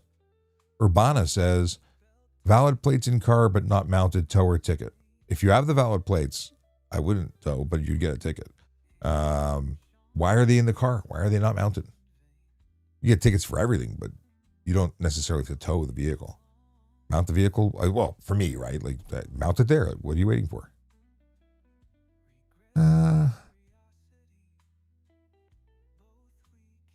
You're really asking that a lot.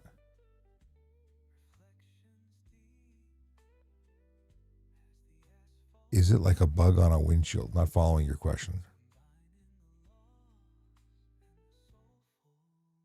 Yeah, I wasn't happy with that whole hang-up thing. If I got a ticket, we talked about that. Where else you online? I'm on YouTube. I'm on LinkedIn. I'm on Facebook. I'm on Instagram. I'm everywhere. I'm on Kick, Twitch. Rumble may even be connected. Oh, who made this comment? Oh, somebody sent me a unhappy streamer emoji. What platform is that on? On Kick. And somebody else says, "Hey, homie, I can share your stream in a Kick." Okay. I love the people who like try and sell me followers. I'm good. I don't want fake followers. I just want to help people. All right. Who would cops ticket for test driving an old Facebook Marketplace vehicle with no insurance? Who would cops ticket? So the drive no insurance is to the owner, or the permit drive no insurance. So they would ticket the registered owner at very least. Casino 107 says, "Can I drive with no insurance if I bought the car with bill of sale?" No, you cannot drive a vehicle without insurance, period. No negotiation.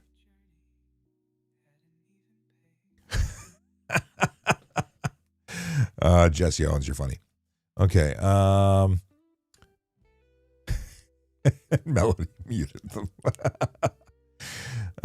Bray says, "Hey man, big fan, much love what you do, much appreciated, thanks very much." That's the train. Okay, train versus human, bug on windshield. Now I get it. Yeah, it was gruesome stuff. I ran into somebody, I don't know if I mentioned this. When I was in Guatemala, I flew back in a stopover in Florida, and I got on the plane in Florida, and as I'm walking to my seat, I hear, "Hey, are you Sean Shapiro?" And I had a brief conversation with, I think it was Chris or Andrew. Don't ask me why those two names pop out. And if you're Chris or Andrew, hey, how's it going? Nice meeting you on the flight. But he says, yeah, we're big fans. And my mom listens to you on News Talk 1010. It was awesome to meet him. He left. Like I meant to go see him when he was, I had something for him. I have challenge coins, VoiceOver Cop challenge coins, and I was going to give him one.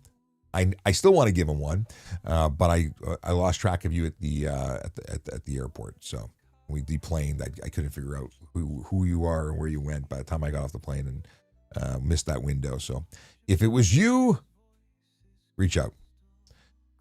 Okay. What's this? Carmichael Craig says, won't answer my question. Carmichael Craig, I don't see a question from you.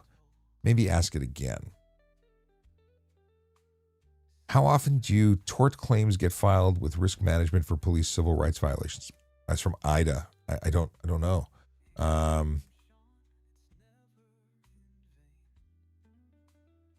Yeah, I don't know the answer to your question. I'm sorry. Like a tort is a criminal or a case that's brought forward saying you had loss or you're looking for money. I think that's generally the way you describe it. When you sue your insurance company, it's the tort. It's the is where you're basically saying, gimme. I think. I'm not a lawyer. Clearly. Fuji says, with Bluetooth, why does anyone need to hold a phone? And you are absolutely on the money, my friend. There's no excuse.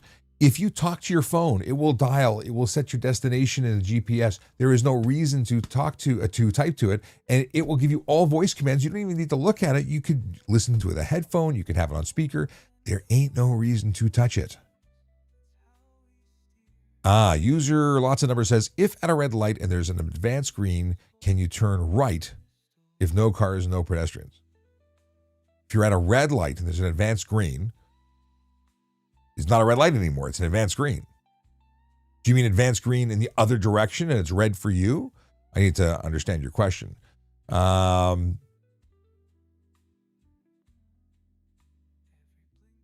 Let's see here. So if it's green for them, advanced, and you're making the right, you can make the right if it's safe to do so, but you have to ensure that you can complete your turn in safety. Otherwise, you're in the wrong. But you are allowed to make a right on red. And if that's what you're seeing, it just has to be done in safety. If you have an advanced green and you're just flashing green for all your direction, then it's not red. So then you can, of course, turn. So I think you're asking the first question, the first scenario. Shashi says, I got an improper muffler ticket. I replaced my muffler with a larger muffler. Okay. It was improper. Why? Is it improper? First of all, are you in the province of Ontario? If you're in Alberta, that could be a valid ticket. Improper muffler, if it doesn't muffle or reduce smoke, or if it's too loud, like just a muffler isn't a muffler unless it muffles. So is your larger muffle not muffly enough? These are the questions you got to ask. Is it a straight pipe? Stephen Johnson says, hey, Sean, 29-year commercial driver here and sad to say I'm hanging it up. You're giving up the commercial driver? Listen, it's a tough go. I feel for you guys out on the road. People don't respect anywhere. Like, they don't respect what you do. I would not want to drive an articulated vehicle if you're talking about a semi. I would not want to drive a dump truck because I look at what people do on the road every day, and it must drive you bananas to see the unsafe operation of small vehicles that could very quickly become under your wheel.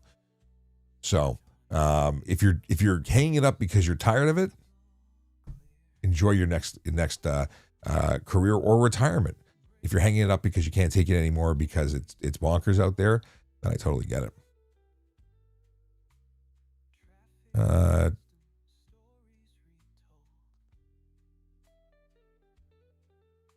It's kind of sad how some people in the comments didn't know law, and we need, yes, it is unfortunate.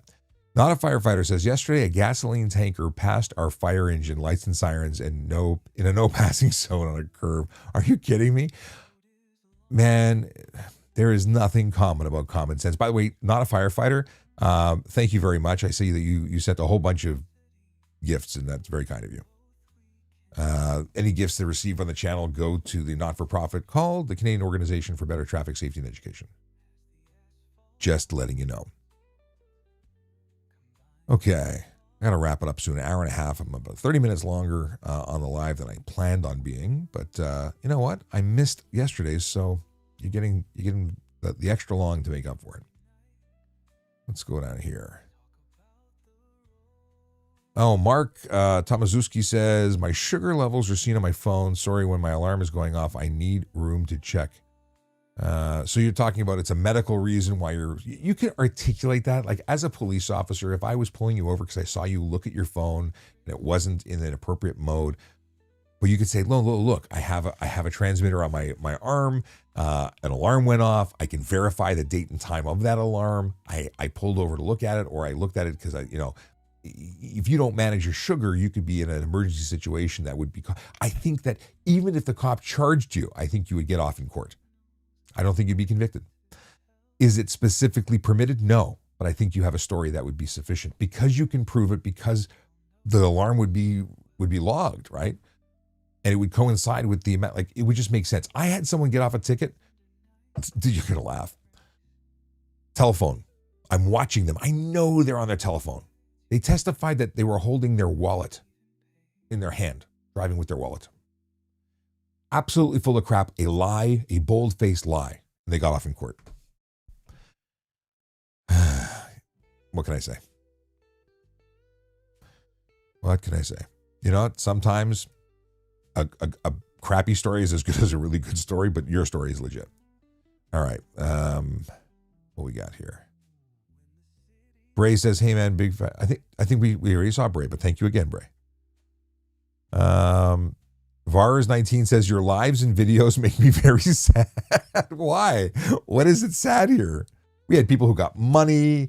We found people who did, we call it the Air Fairness search, airfairness.com. Awesome. So excited about that. They got money, like thousands of dollars. That's amazing. That I'm so thankful that I was able to bring that to your attention and you got paid. That is awesome. We had people who found out that they can have a bumper swap, did not break the law. We found people who, all sorts of things. A lot of people who totally learned something. That's what we're about. This channel's for. I still don't understand what the other comment was from Carmichael. Maybe we read it, maybe we didn't. Rodrigo Diaz de Rive says, my daughter cut a few pieces off my license while playing with scissors. Do I need to replace it? Your license, your card, I would replace it. Does it say that it has to be perfect? Can it be damaged? I would replace it. Would I give someone a ticket for it? No, but you should replace it. Why did you cut it off? Don't let her play with your wallet and scissors. How old's your daughter? She's 25. We got problems. Unruly Boss, thanks for the follow. Keith said, we talked about that already. Carrie Michael Glazer says, hi from Detroit. Just got off noons, 26 years still. Carrie, stay safe out there. You guys do it different. Like my cousin's a captain. I think he's a captain now in Michigan. But not in Detroit. He's outside of Detroit. He often goes into Detroit. And he did nights for like the first 8 years of his job. So, yeah, if you follow me, I'll follow you back, and we can chat about life in Detroit. I'd be interested to know. His dad, he was FBI. Like I got some law enforcement family in Michigan. Okay. The Midas touch. Do you think cops would be far more cautious when approaching a vehicle if legislation eased gun law? I'm not picking up what you're putting down. Do you mean would cops be more cautious if guns were legal? I don't think that would change a thing, because legal gun owners would be the people that would have guns, and those people you don't have to worry about. The criminals we have to worry about now. So it wouldn't change a thing. We have to be cautious already. You got charged for disturbing the peace for yelling at someone in a parking lot? Interesting. Carrie says, first time seeing this and you. Awesome. I'm glad that you were able to catch the stream. I've been doing this for like 5 years. I did it as a police officer on a different channel, on the Traffic Services channel, which I think still shows up as like 750 or 650,000 followers. When I left the job, I started using my personal account, and we're up to 50,000. So it's cool. We're growing.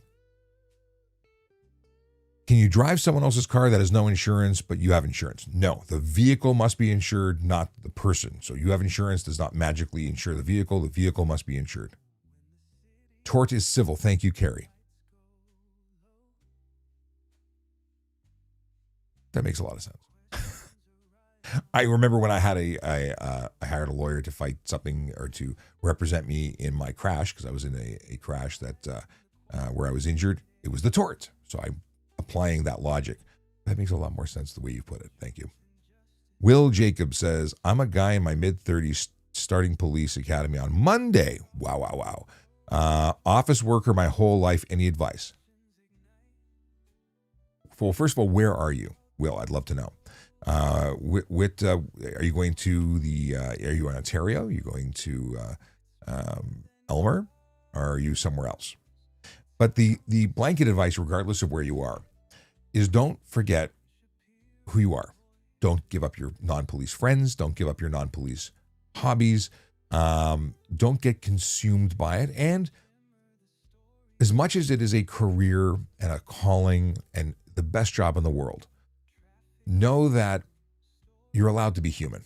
You're allowed to have feelings, and that asking for help, whether it be through therapy or friends, is okay. What you don't want to do is eat those feelings or drink those feelings and hide those things and hold them down. Talk to people. And it's okay to talk. Obviously, as a police officer, there's things that are secret. You cannot communicate outside, even with your spouse. That makes it hard. That's where therapists can be good. I know a lot of guys. I've talked to therapists at times. My friend was murdered. I mean, that was tough stuff. You got to talk to people. You got to get it out. And people tend to hold things in because they don't want to share it with their loved ones. They don't want to trauma dump and say, life is terrible. I just saw a kid in a situation, a dead person, of this, that. You gotta find an outlet that's positive. And helping people even more, volunteering and getting involved with stuff is great, but make sure you keep your life outside of policing. Good luck to you. I really enjoyed police college, and I think you will too. And if you have any questions, feel free to reach out. Let's see here.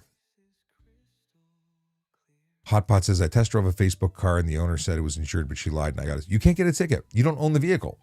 If you were driving a Facebook car and the owner said it was, like, they can't charge you. It's not your car. It's an owner responsibility, not a driver responsibility thing. If you were operating believing that it was insured, that's it. Now, if you fail to surrender insurance card, that's a ticket you could get. But if you had your own insurance card, you could have not, like, if you had your own car with insurance and you said, here's proof of insurance for my car, that actually deals with the ticket of failing to show proof of insurance, oddly enough. But they told you it was lawful. That's why they'd be eligible for the ticket. You should not be I would fight that if you're in Ontario. Fight that and give them the information for the registered owner. V8 475 Victor 8475 Victor says, will learn to do push-ups. Yes, it's a really good skill. I was just doing push-ups before doing the show. Push-ups are good. I love and hate them at the same time. Let's see here. If you saw 6 cars doing 30 above the highway, how would you choose which to pull? The lucky one wins. The one that I caught up to and could safely stop. The one in the front, the one in the middle. It depends. The one, if I can call a friend and pull them all over, I would. If I could get in front of them and stop the line safely, I would try. Like it all depends. Chances are that would be something where I would probably light them up and see who pulled over. And if someone ran, they might be the one that I took off after and let the other guys go. It's hard to say. I got to give, thank you. Whatever the join my club thing. I very rarely catch the animations, but It's Aiden sent a couple of gifts and thank you. And Andre Saborin also sent one. Thank you very much. Lawrence Smith says, there he is, Mr. T.O. Okay, what we got here? Scrolling down, I'm going to try and catch up to the end of this. I got 15 other posts or questions. I'm going to try and get to the end. And I might just call it a day. Let me see here.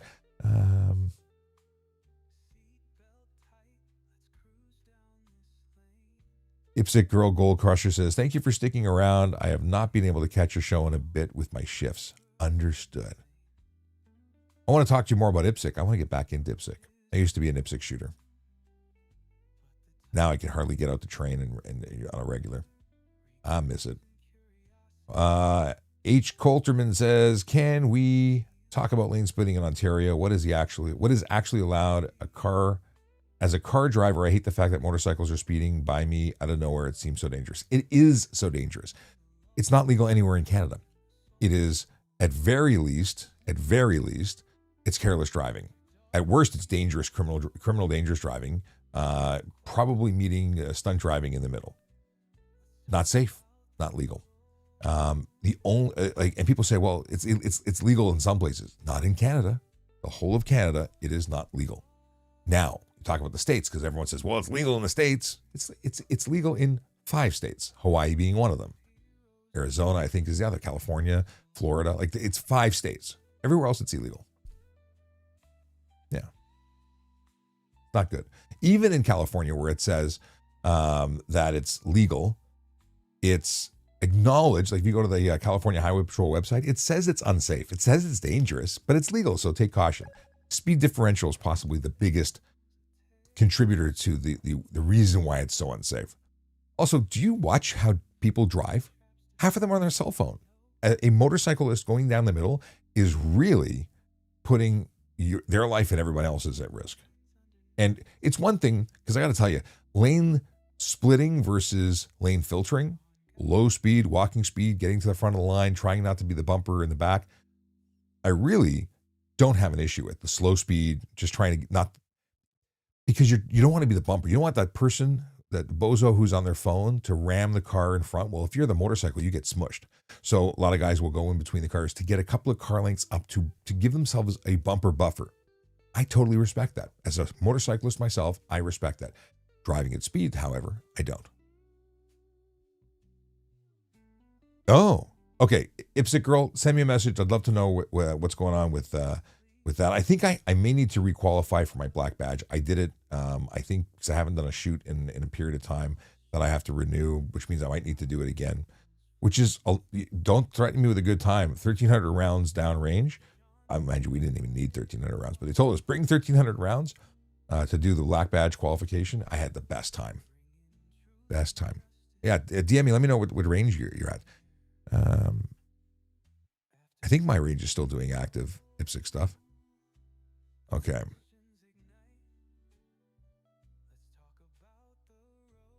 HTO Tint Mobile Unit says, hi, most of customers want dark tint for 2 front windows. What should I do? Should I do my job?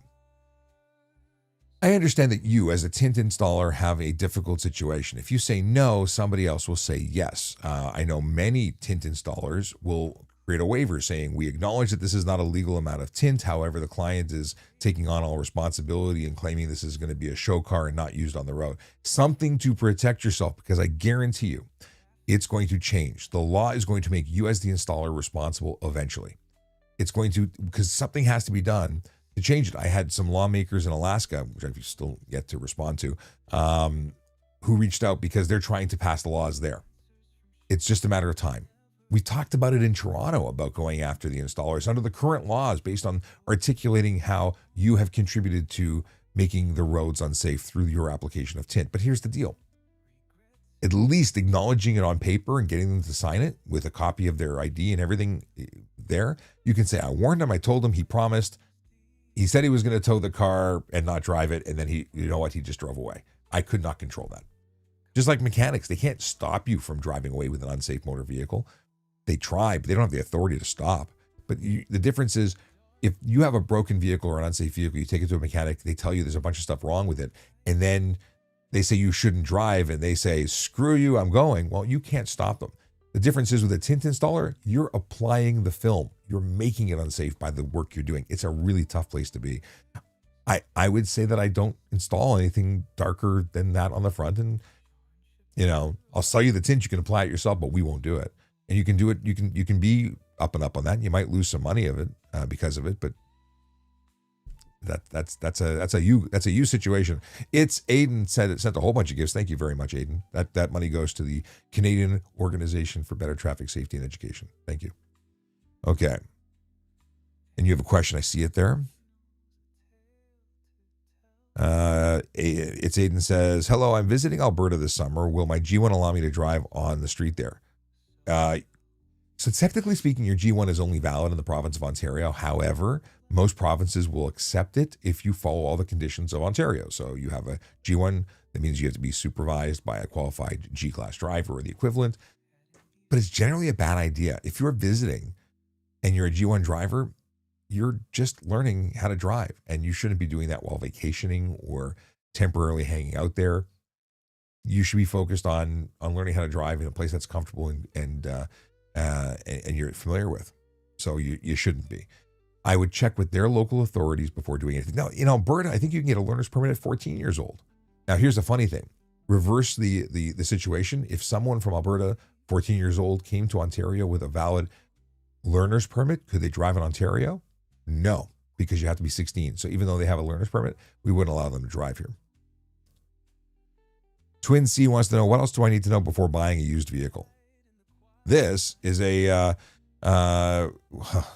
so much to know. One, you want to take it to a trusted mechanic. Just because it's certified doesn't mean diddly. Take it to a mechanic you trust and to let them give you their opinion on it.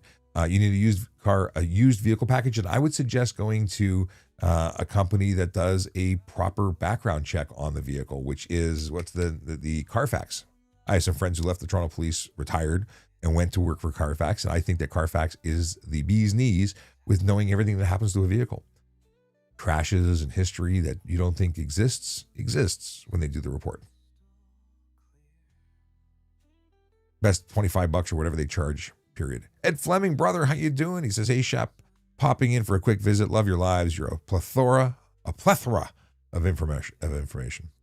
Been watching a lot of international television. It's always interesting to see how different people pronounce things. And plethora, battery, so many different things. So many different ways to say the same thing.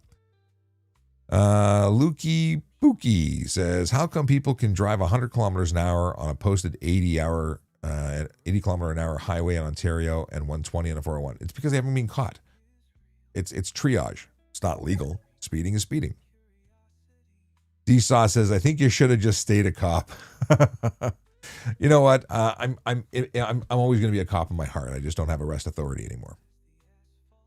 But it's funny, I've been asked a lot lately, like, would I go back? Do you miss it? I do miss it. Would I go back? I don't know. We'll see. Magdalena says, if someone hits my car and drives off and returns 5 minutes after, is that hit and run? People often make mistakes. And while technically they left the scene, they returned. Maybe they caught themselves in a panic mode. I wouldn't charge someone for hit and run if they came back 5 minutes later. People panic. They do dumb stuff.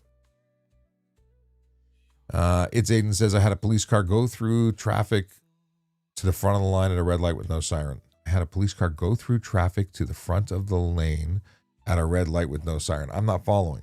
How do you mean they went to the front of the light? Like they drove into oncoming traffic to go to the front? Okay. How'd they get, because unless you're talking about police motorcycle, just driving between traffic, I get that. So Aiden, you gotta spell it out for me. I'm not following. I'm not picking up what you're putting down. Oh, cool. I caught that about the IPSC. Thank you. Robin says, citizen's arrest, it's a thing. Citizen's arrest is a legit thing, but there's rules. But I don't know what we're talking about with the citizen's arrest. What offense did we discuss that you would apply a citizen's arrest for? It is something that you can do. It's what security guards do, because they don't have authority beyond that. They do have some expanded rights under the fact that they are representative of the property owner. But yeah, It's you try and put hands on someone and you don't know what you're doing. You might eat a knuckle sandwich. So citizens arrests are risky. Let's see here. Why do so many police take roids yet they're an illegal substance? I'm not aware of a lot of police officers taking roids. I don't see giant muscular police officers. There's some gym rats that are police officers, and they might. I don't know, but I've not met any who do. Can you discuss dealer plates on a car? Dealer plates on a car. What do you want to know about them? Car has to be in the inventory, ready for sale. That's the condition. In order to, I saw a video about that too. Toronto police officer charged someone in relation to dealer plates. They bought at auction. For me, and the only description that I'm aware of is the car must be in your inventory. Now, does that happen instantly when you purchase it at the auction, or does it have to be transferred in? That's an answer a question I don't have an answer for. James says, I'm 18 years old, graduated in 2025, and I would like to become a constable. Am I too young? If you asked me that 10 years ago, I would have said probably, because historically we weren't hiring people, or the average age was 30 years old, 32 years old going through. Today, if you're an exceptional candidate, I think that they would consider you at 18, 19, 20. The minimum, I think, to apply is 18. But generally speaking, you don't have enough life experience at 18 to get hired, but you never know. And I wouldn't count yourself out. Let them tell you no and to come back. And here's the thing. Maybe you become a parking enforcement officer or you become a special constable and you get some life experience in those roles while you're working towards your pension and all that jazz. What happens if I get pulled over for being on phone, but you call 911? If you're being pulled over because you're calling 911, then you're on with 911. Then there's an exemption under the Highway Traffic Act for using your phone while you are calling 911. So that's legitimate use. You're calling for an emergency purpose, not calling your mom was a dispatcher. Just saying. So it all depends, but you're legally exempt. You're calling because that's the guy I'm following. He's an impaired driver. He's drunk. That's not against the law. And sadly, they might pull you over thinking they had not knowing the whole situation. Hypothetically, if I had a private land and a private driveway with no public access and I had a go-kart, would I get in trouble for drinking on them? So if you are driving under the influence, you are eligible for operating a motor vehicle under the influence of drugs or alcohol. You could be charged criminally. Are they coming onto your property to use a breathalyzer or a roadside screening device because they think you're drunk? Why would they think that? Would you be eligible? Yes. However, is that a real concern? I probably wouldn't be too worried. Aiden says they drove between cars, but what were they driving? Was it a motorcycle driving between cars with no siren, or was it a police car? And if there was a police car, how did they fit between the cars? But a police car doesn't need to have lights and sirens to do things. In fact, the only time police cars need lights and sirens is to go through in the province of Ontario anyway, is to go through a signalized intersection that's displaying a red light to them. If they're going to be going against that light, they have to activate the lights and sirens for the purposes of crossing through. Magdalena says, my boyfriend just got a covered plate ticket, but he just had the frame from the dealership. That is an obstruction. You're obscuring the plate. You're not allowed to do that. And I don't know why anybody wants to advertise for free the dealership they bought their car from. Not legal. Is it a ticket you normally get? No, it's not as common as one might think. Braden the Great says, if someone rear-ended me and stopped to give out an insurance, what? If someone rear-ended me and stopped to give out an insurance wise? Don't know what your question is, my friend. I'm trying to decode that. It's not coming through. Can I keep winter tires on all year? That's from Anthony Souza. Is it against the law? No. Is it smart? Definitely not. Winter tires do not work well in summer. They're designed for specific conditions. I actually have a podcast episode you can go look at on YouTube, which is all about tires, winter tires, and the fact that they want to change the designations to explain how they work better because winter doesn't explain it. It's a softer compound. You'll destroy them in a season, and they will actually take longer to stop. They're not good for wet roads. Their snow tires are good for snow. Winter tires are winter tires, not summer tires. You'll destroy them, and you will take longer to stop, and it is unsafe. But is it illegal? No. People did that a lot after COVID. I've not heard from anybody who saw that video. That's to TZB58. A lot of people sent it to me, but I don't think it was coppers who reached out to me. Okay. HRH, thanks for the follow and thanks for the gifts. Hot Mess is obsessed with my shirt. I love this shirt. I can't tell you how many people have mentioned it. It is also one of my favorite things purchased at Disney recently. Saul Goodman says, do you support speed cameras? Do I support the speed camera ban by Doug Ford? No, I do not. I wrote an article that was published in the Globe and Mail in regards to that. I am absolutely against the banning of speed cameras. They are effective tools for slowing people down. We have seen a major increase in speed since their removal, as well as a funding tool. Why should people not be separated from their money when they choose to break the law and put people's lives at risk in in zones? I don't get it. Maddie, thanks so much for the gift. Mancy Marie says, I know someone who got a DUI on a scooter with no driver's license. Correct. A scooter, an electric scooter, or a gas-powered scooter. They're both motor vehicles under the under the Criminal Code of Canada. They both qualify. So, golf cart, Barbie, what are those little cars? Those are motor vehicles according to the law. It's only the Highway Traffic Act that doesn't qualify them. So Mancy updated and said electric scooter, 100%. E-bike is a motor vehicle under the criminal code. So it's anything other than muscular. They are eligible. Absolutely. What is this? Kanatsu Gold, good to see you, my friend. Been a while. It says, TikTok warriors that try to get a cop angry and film so they can get a complaint to a ride along. You know what? I really like the efforts made by police officers in the States to train media and activists and bring them through CQB training and scenario training. By the way, speaking of scenario training, I am going to be putting together a trip to Florida. I don't want to hear about the elbows up business. That's not my thing. One of the most amazing places I've ever seen, I've ever experienced, is in Sanford, Florida. It is called Decision Tactical, pointing to the camera. I went there. I was doing scenario training with them. They're freaking amazing. You've never seen anything like it. Check out their webpage. If you want an opportunity to see what training should be for police officers and for anyone who uses a firearm, because in Florida, you could be a civilian who's armed, the most amazing thing. I went and did their training. I've made an agreement to organize. I shouldn't say agreement. I worked out a deal that I can bring some people through, and if I do a tour, I'll get them some discounts. So we're going to do some organized events. I'm bringing some coppers down. I want everyone to try this. This is the most amazing thing, like nothing you've ever experienced. And if you're a copper and you're watching, this is gold. You got to check it out. DecisionTactical.com. Look at their YouTube videos. No live rounds. You have to take your firearm off, put it in a locker. You go through a metal detector before going in.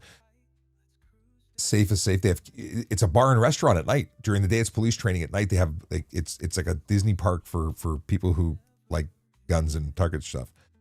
IPSC Girl Goal Crusher. I think you would love that. Check it out.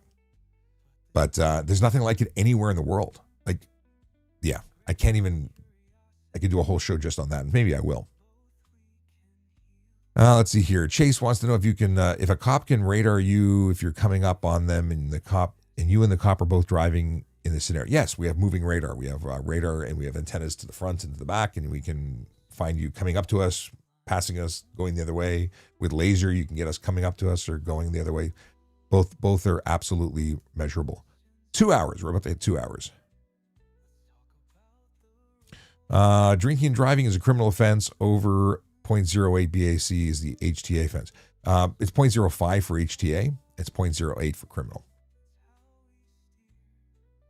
Peter Booma wants to know, stopping for a bus on a 4-lane road is the only time you do not stop. Is the only time you do not stop. It's a raised median or painted lines. It's not the difference. It's divided or undivided.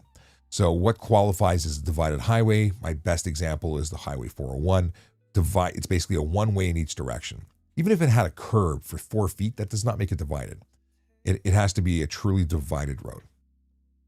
Caden says, you know a lot about laws. I know a little bit. There's stuff I don't remember. I've forgotten more than most people will ever know. But I do try and stay up to date on all of that stuff. And where I really know stuff is traffic related. And of course, I know stuff about other provincial acts, but by no means am I an expert outside of traffic. Let's see here. Shouldn't everyone have an obstructed plane ticket since almost every car has license plate frames? Technically, yeah, you could pull over anybody. If the officer pulled you over and gave you a discussion opportunity, and instead of giving you or getting respect, they got grief, that might be a ticket that would have been a warning. Like, it's all attitude at that point. Anthony Souza says, I get new tires every winter and run them all year. You are making a mistake, my friend. Anthony, you may find yourself in a collision that would be avoidable if you had better tires. Winter tires are not meant for anything other than winter. Yeah, talk to your tire people. If they're telling you that's a great summer tire, they're lying to you.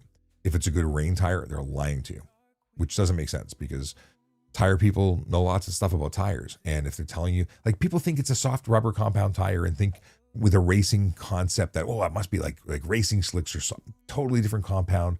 You're just melting your tires. Highway speeds would be crap, and longer stopping distances. Don't do it. Change your ways.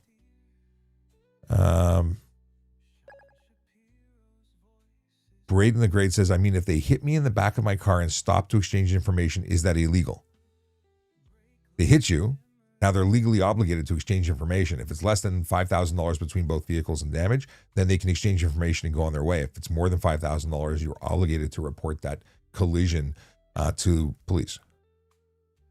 El Rose says, I was in a hit and run in Toronto. The cops said the Gardner Expressway are not on the, not on the FU. I don't know what we're talking about. I was in a hit and run in Toronto. The cops said the Gardner Expressway are not on the FU. I don't know. Please give me the rest. I want to answer you, El, but I don't know what the question is. Liam says, haven't seen this guy since like 2023. I've been here. I left in 2024 I left the police in September of 2024.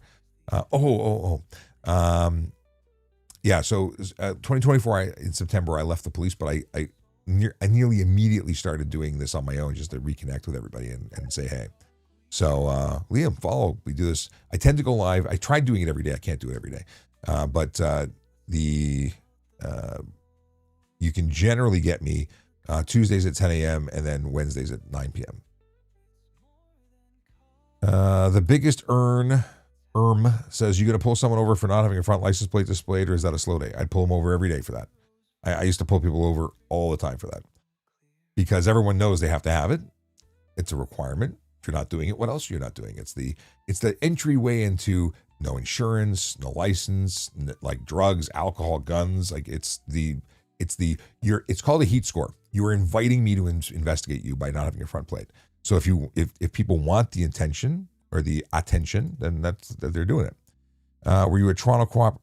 Sorry, this is the biggest Earn asking if I was a Toronto cop, and if so, what region? I was Toronto. I was a traffic services officer, and I was a motor squad officer. You know, motor officers are all about their traffic. Storm Games and Vlog says, good evening, Sean. Good evening to you. I have gone way over time, but now I feel much better about missing yesterday because that's 2 shows in one. Okay. Clap says, miss seeing you at the auto show. I was at the auto show on Media Day, and I was back yesterday. Let's see here. Steven Sparks wants to know what the background check includes. Everything. Your education, your neighbors, your everything. Whole bunch of stuff just popped in. Let me see where I was. Because Elle was saying that cameras aren't on all the time. Cameras might be on, but they don't record. That's the issue. So yes, the cameras on the Gardner are live monitored, but not recorded necessarily. The Don says, bro, I have $12K in fines. How do I get my license back? You pay the $12K in fines. That's how you get your license back. It's a simple one, but it's the way. What's your opinion on the education support taken away? That's from Mike 007. What education support are we talking about? Are you talking about the free OPC, is that gone now? Because for 3 years, the Ontario government was paying for the Ontario Provincial or the Ontario Police College. I had to pay out of pocket. People were getting it for free for 3 years. That may have ended. And if so, I think it's actually better. I know people who wanted to get the benefit of that won't be happy, but I'll tell you, I really worked hard because I was paying for it. And I've heard rumor that many people who got a free education at the police college take it for granted. And that's a shame. It's a shame. But if that's not what you're talking about, please tell me what you are talking about. What is my favorite donut? That is the question from John Galt. Raspberry-filled Krispy Kreme. If I had to pick one and only have one, I don't have them on the regular, but that would be my favorite. Storm Games and Vlogs says, can I get in trouble if I want to make my expired old license into a keychain? Well, you're only allowed to have one license at a time, carry one license. So if you have an expired one and you have a current one, you're technically breaking the law. But if you want to take everything off except the address and picture, then it's no longer a license. So you could mess with it, I suppose, as long as it's not looking like and representing as a license. That's what I think. That's my opinion. Captain Mimo Pirate Ship says, what state? The province of Ontario, Canada. I am not in a state. I am in Canada. but I visit the States. I'm just not there right now. Aaron says, thoughts on doing 5 to 10 miles per hour based on the road or highway? People do it. Miles per hour. I'm in Canada. That's going to be 10 miles per hour. You multiply it by 1.6 to get to kilometers per hour. So, it's 16 kilometers per hour. That is a ticket that carries demerit points. And, that's something I would pull someone over for. Let's see here.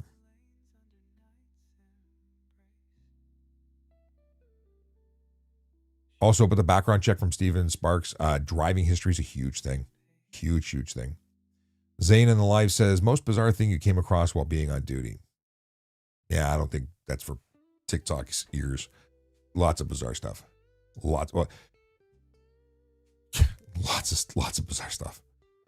And Claps, I'll be back at the auto show on Friday, although not the entire day. I'll usually the start till about 2 p.m. 1 p.m. depending. I can't do the evenings, unfortunately. Diego says, what if it's a plate border instead of a full cover? Still illegal. You can't cover any portion of the plate. Chase says, how come the OPP does not care about muffler deleted cars while London Regional does? How do you know they don't care? Just because you haven't been pulled over for it doesn't mean they don't care. Also, it depends on the individual officer. Like, I care about muffler deletes. I am annoyed as all get out by cars that are making it difficult for people to live. Now, people don't understand that, especially in a city. Like, you talk about London Regional, which is an area where people live versus the highway. Now, I can hear cars on the highway that have no muffler. It's a loud and obnoxious sound. You really, really notice it when you're in bed and you can hear, 3 kilometers away, people driving up the main strip. It affects and negatively impacts communities. It is terrible. Babies trying to sleep day or night.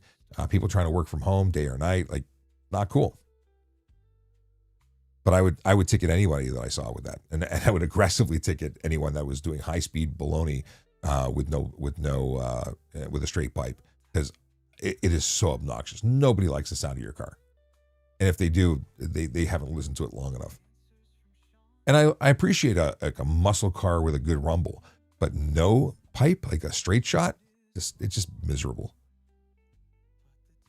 Alchemist says, license appeal tribunal realistically need to make a plan to pay it. Oh, yeah, okay. Whether you pay it or pay it over time, it's still a plan. Yeah, I buy that. Driving through railroad tracks when the rails are down and lights flashing. I think it's like an $800 fine and really, really dumb. Don't do that. Called to report and said no big deal. I would call. The person you got doesn't care about traffic safety. Apparently, it's a huge deal. Problem is they can't lay the charge based on you reporting it. Sad. Usually it's when the car gets hit by a train, and they do have rail police, and the rail police really, really like writing that, and as they should. Okay. Caden says, I don't have a front plate, but I'm also in Alberta. Well, you're allowed, and you're exempt if you're here with that car visiting. Can I present my info on the window? See this on YouTube a lot. No, you got to open you got to open it. You got to surrender your license for reasonable inspection by a police officer on demand. Can't just go, here, this is me. Not okay. What is the perspective on faster acceleration if I'm not foot to floor but faster than others? Is it okay?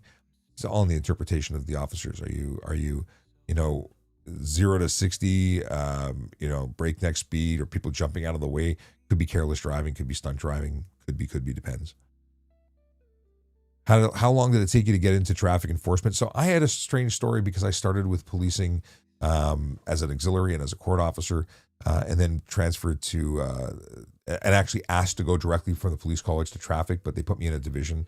When an opportunity became available, I became a traffic officer at the division, and then they were looking to recruit officers to go to central traffic. I put my name in the hat and I went. So I was doing traffic related stuff from the moment I became a police officer in between calls, and then I became a traffic investigator at a divisional level within a year, and then I went down to traffic services shortly after. But it's all based on what you want to do. You have to be capable, and you have to be able to work alone, self-starter, totally different type of work. Let's see here. Captain Mimo Pirate Ship says, ever heard of Crossroads software? Is that... I don't. I just had a recent conversation about some security stuff. Maybe that came up. I don't know if that's the software we're talking about or not, but tell me more. Is it illegal? Is it legal to drive 150 on passing lane? No. The maximum posted speed limit is the legal limit. 150 is stunt driving. Take your car for 14 days, your license for 30, and then you get a 1 to 3 year driving prohibition and a $2,000 to $10,000 fine and up to 6 months in jail. So I would say 150 not legal. Dave. Caden says, "What do you think he was going to say?" Let's see here. Thank you. Someone hit me with a paper license plate. It was not legal, and they've said it fake. Yeah, paper plate for sure. Paper plates are only good for takeout. CBSA versus OPP. CBSA, Canada Border Services, is very different than Ontario Provincial Police. I would say policing all day long. That's just me. I'm biased as a former cop. Border Patrol, also rewarding, I suppose, but I have no direct experience with it. I've worked with them to have people deported before, but very different job. Oh, he wrote the first electronic ticket software in 2002. Washoe County Sheriff and Anaheim PD were first to use it. That's very cool. Oh, I'd love to know more about that. That's exciting. I'm a geek. I worked in the teams that were. I'd been injured in a motorcycle crash, and then I was working with the development teams when I was seconded to the chief's office. So I was working on determining what vehicle or what computer requirements for the upgrades were needed, and working very closely with both developers and I like that stuff. So that's very cool. Actually, I 3D designed and printed with my own personal 3D printer the mounting brackets to test out deploying laptops in our motorcycles, and then we had those CAD files sent off to have a professional manufacturer produce the mounts. So all of the Harleys that were holding Panasonic Tough Books were all using mounts that I designed. So that's very cool. I thought it was really neat. Ryan Black 090 says, I got ticketed for no front plate, but the effing dealer didn't put it on. Can I fight it? So you didn't put it on, they put it on, you got a ticket for it. I think that if you took it off and you went to court and said, I didn't put it on, I didn't know it was illegal, they put it on, it's not an excuse. You're still responsible, but you might, if you took it off and showed proof that you took it off, you might be able to get to drop it in court. It's a legitimate ticket though, especially if it obscures the plate. Aether says, any cool memorable stories from TPS? Tons. Unfortunately, can't get into them now. I've been doing this for 2 hours and 15 minutes. And it's I got to turn in. I got an early morning. Zen Trashy FN says, Harleys are still louder. Base Harleys are not louder. Modified Harleys are louder, and modified Harleys are illegal in terms of their straight pipiness. If it's a not loud and obnoxious motorcycle, it deserves to be ticketed like any other. Caden wants to know if anyone ever ran for me and if I had to pursue. Yes. Career-wise, OPP, CBSI, or local Windsor. I know some people in Windsor. I don't know what the policing life is like, but one of my classmates from OPC went there and seems to still be employed and happy there. CBSA, not even on my radar. I didn't want to be a border officer. I don't want to talk about did you buy too much alcohol to import into Canada. Very important job, just not what I wanted to do because I knew I wanted to be in traffic. I wanted to ride a motorcycle. I don't think they have a motorcycle unit for Canada Border Services. Windsor, if that's your local, like I have family in Windsor. I thought about going to Windsor to move closer to family. I love them. I want to be closer. Didn't do Toronto or OPP's got tons of money, lots of opportunity, can go anywhere in the province. In fact, I have a friend who went to Sarnia who then went to OPP because as the provincial police, you can have more to do potentially. So things. Renato Ciani says, so if I drive a Lamborghini with stock pipes, that's illegal. No, a Lamborghini with stock pipes that's being driven like a normal human being, not a car enthusiast, won't make that much noise. It will be within the regulations. It will be permissible. If you open it up and rev it up, you are going to find yourself getting an excessive noise ticket because driver behavior is one of the leading causes of those tickets, not equipment. Equipment failure and improper equipment could be one of the reasons you get that ticket. Improper muffler and so on. But just unnecessary noise, that's revving and being a noisy car. You're going to have to be low revs to not get that ticket. But it's legal when it's at idle. What is this? Is it legal to drive a semi-truck blowing snow at a passenger vehicle as they go off the road blind? This is arguable. There's equipment that allows the driver to clear the snow. That's what should be done. Many argue that it can't be done or it's expensive. Well, traffic safety is expensive then. But yeah, you could ticket a driver for insecure load. There's a lot of options. Depends on what they see. And if the officer sees it causing issues, I would absolutely pull them over and charge them. Is it careless to do that? I think it's careless. What happens if they try and grab an officer's pew-pew during a traffic stop? If you tried to do that with me, you would probably lose most of your teeth and end up getting arrested. That's what would happen. Securing that firearm and causing debilitating pain for you while you're getting handcuffed. And I don't mean pain to be mean.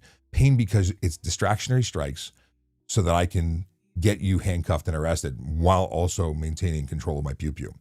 That's an ignorant question, but that is the accurate answer. Caden says, try it. I know a lot of people who, well, I don't know them personally. I watched people being arrested for trying that with other cops. I've seen some great videos of it too. That's not even a game. Hand goes on that. Fingers tend to get broken too, just saying, because usually your hand goes on, my hand goes on top of your hand, and then a twist happens. And yeah, very painful. A lot of tears from the guy who thought it was a funny joke, but perfectly justified use of force. Chase wants to know if I do traffic warnings. Do traffic written warnings go away? And if so, could the OPP see it from my plate? Traffic warnings stay forever, part of a police database, and they can be shared. Warnings are just forever.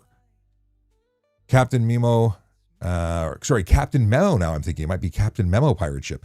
The traffic cops save lives, especially with directed enforcement. 100% agree, couldn't agree more, in fact. Traffic officers are truly unsung heroes that aren't appreciated enough. I hope, listen, I've inspired people to become traffic officers as a result of the show. I'm really proud of that. Tyrell69 says, stay true, stay blessed, young sir, from Vancouver, Canada. Right back at you. Thank you very much. Riskless Music wants to know if I was part of the RCMP. No, I was part of the Toronto Police when I was a member of the police for service, but I haven't been for a year and a half. How do you get into law enforcement from a young age? Apply. Lots of ways. Security, what you choose to do and how you study could really help you. Oh, Captain Memo, this is cool. DOI reporting software. Are you still producing software? Is it being retired, replaced? Is it still active? Wow. Cane Blade, I did answer your question. I'll check out the article. Yeah, Captain Memo, follow me. I'll follow you back. I'd love to know more about your software.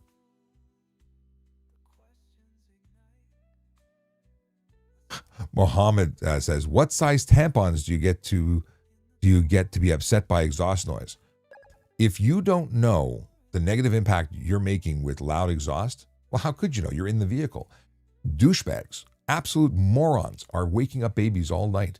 It's not you suggesting that that I get to use a tampon because I understand what impacts communities. Just suggests how ignorant you are. I can say that now that I'm not a police officer. It's a really ignorant statement to make. Never mind the fact that anyway, it's not worth my time. Liam, am I allowed to run my own plow on public roads? I don't believe you are. I don't know the answer, but I don't think that you are. Let's see here. Scott says, "How's your night going?" I'm doing so far so good, but I am 2 hours and 21 minutes, 2.5 hour live stream. I got to call it quits. What plate lookup system do you use? Do you mean for automated license plate readers? That's being used, I believe, by what's the body cam company, Axon. But I don't know. But everything in back end goes in through something that may have changed. But it's irrelevant. It all does the same stuff. Coach college football. That sounds like a good move. The guy from GTA 5 says, "Sean, it's late, man. You should get some rest." Well, yeah, I'm getting. I'm definitely ready for bed. Matt Zara says, "Was AI being introduced while you were a cop, and your thoughts on its future?" AI is going to be a part of everything. I think people rely on it way too much, which is kind of scary. And it was introduced, and I had ChatGPT when I was still on the job. It's a great tool if it's being used responsibly, like for image creation, not for writing police reports. Joel got pulled over for for telling people that they were doing speed trap, and he was warning people. I don't respect the warning people, because what you're doing is you're counterproductive. You're working with people. You're working to tell people to slow down to avoid a ticket, but you might be costing someone their life, because the whole idea of a ticket is to change someone's behavior. If you avoid a ticket because someone warned you, you just go back to doing what you were doing 5 minutes later. You get a ticket, you might be the last time you ever speed. Might be. Doesn't work on everybody. Tom Leo Grande wrote software for the Argonauts. No kidding. I once upon a time did tech support. I worked for a company that had the Argos as a client, and I actually installed some computers at their office years and years ago. I was a co-op student, in fact. What is the legal limit of tint on my windshield? 0, zip, nil, zilch, nothing. Chase says, "Boss man, please answer." I don't see your question.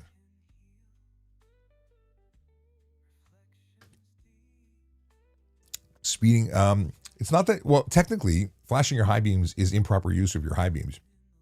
So if you're within a certain distance, it is a ticket. Yes. Speeding tickets save lives, 100%. They suck, but they save lives. That's Tom who says it, and he's 100% accurate. And the idea is just like, any punishment, it's there to change your behavior going forward. It's not supposed to be fun. It's supposed to be a reminder that, hey, it sucked last time I did this. It was this. It caused me a ton of insurance increase. It cost me all sorts of misery. I was frustrated. I was angry. I had to go to court. It's supposed to be unfun. Not fun. Fun less. But it is effective. I can tell you I got a ticket when I was a kid. Changed the way I drove. I got 2 tickets. I got one for a stop sign. I got one for speeding, maybe 2 for speeding, 15 over, nothing big, but it changed my behavior. It made me more aware, focused on stuff I wasn't possibly focused on before. And the one that was the stop sign, I didn't even see the stop sign, but boy, I was cautious for every other stop sign ever going forward. So that's a thing. Liam wants to know, and Joel, I got you. Thank you for the thank you. And Chase says, if one police force issues the muffler deleted warning, would a different police force be able to see? Yes, we can see yes, you can see warnings. You can see interactions from other police services. So if I saw that there was a warning from another police service, I would give you the ticket. You didn't fix it. So Liam wants to know how high the truck can be lifted before it's considered illegal.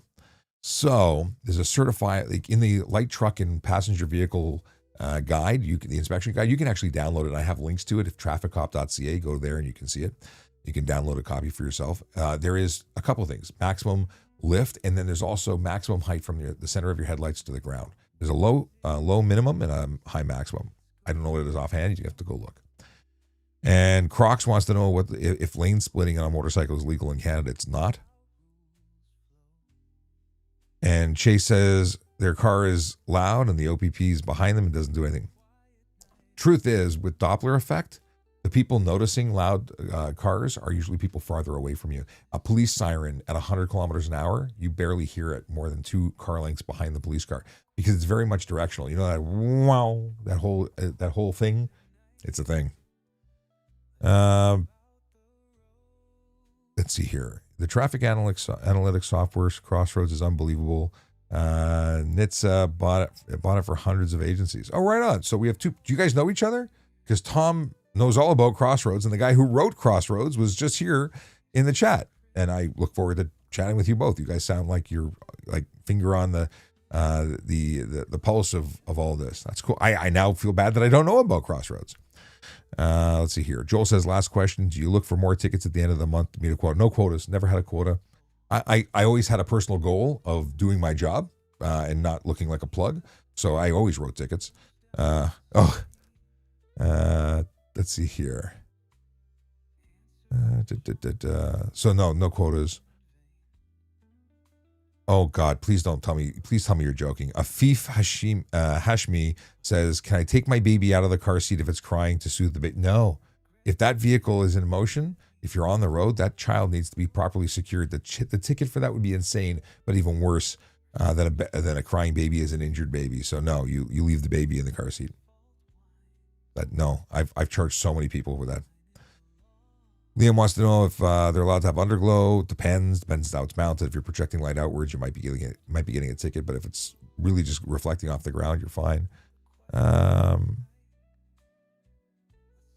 I fix the car, how would I get the warning cleared? Warnings don't get cleared. They're just a history. If you fix the car, then next time you won't get another warning because it's already fixed.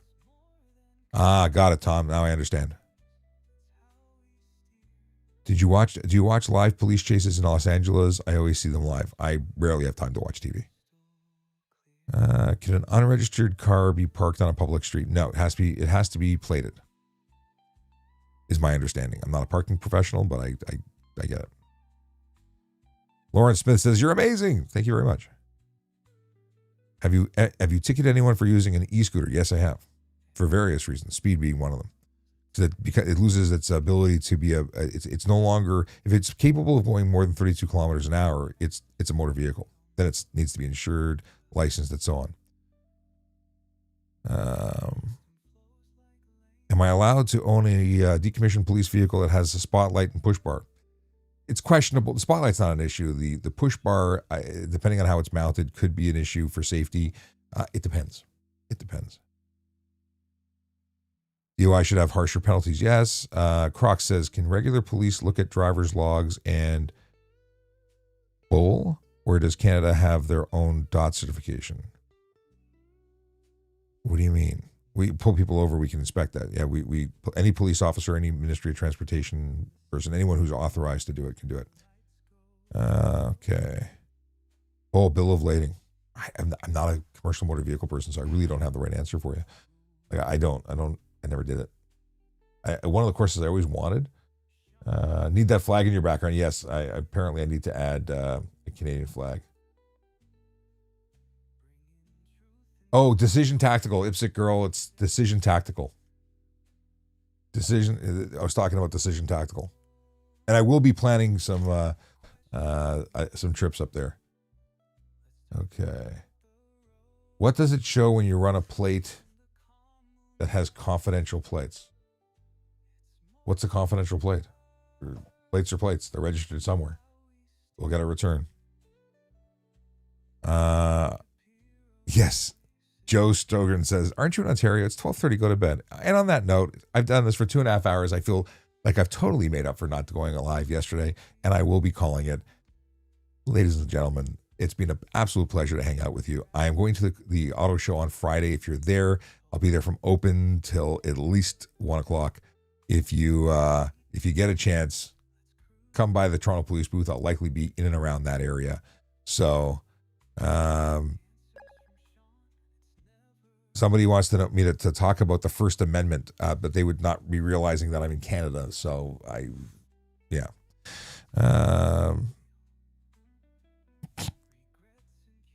Someone wants to know. I'll see. Oh, Afif says, I'll see you then. Cool. Kenzie says, what's the penalty for driving with no license, but the car's insurance is legal? Driving without a license is about, I think it's a $300 fine. All right. Oh, okay. I see what you're saying.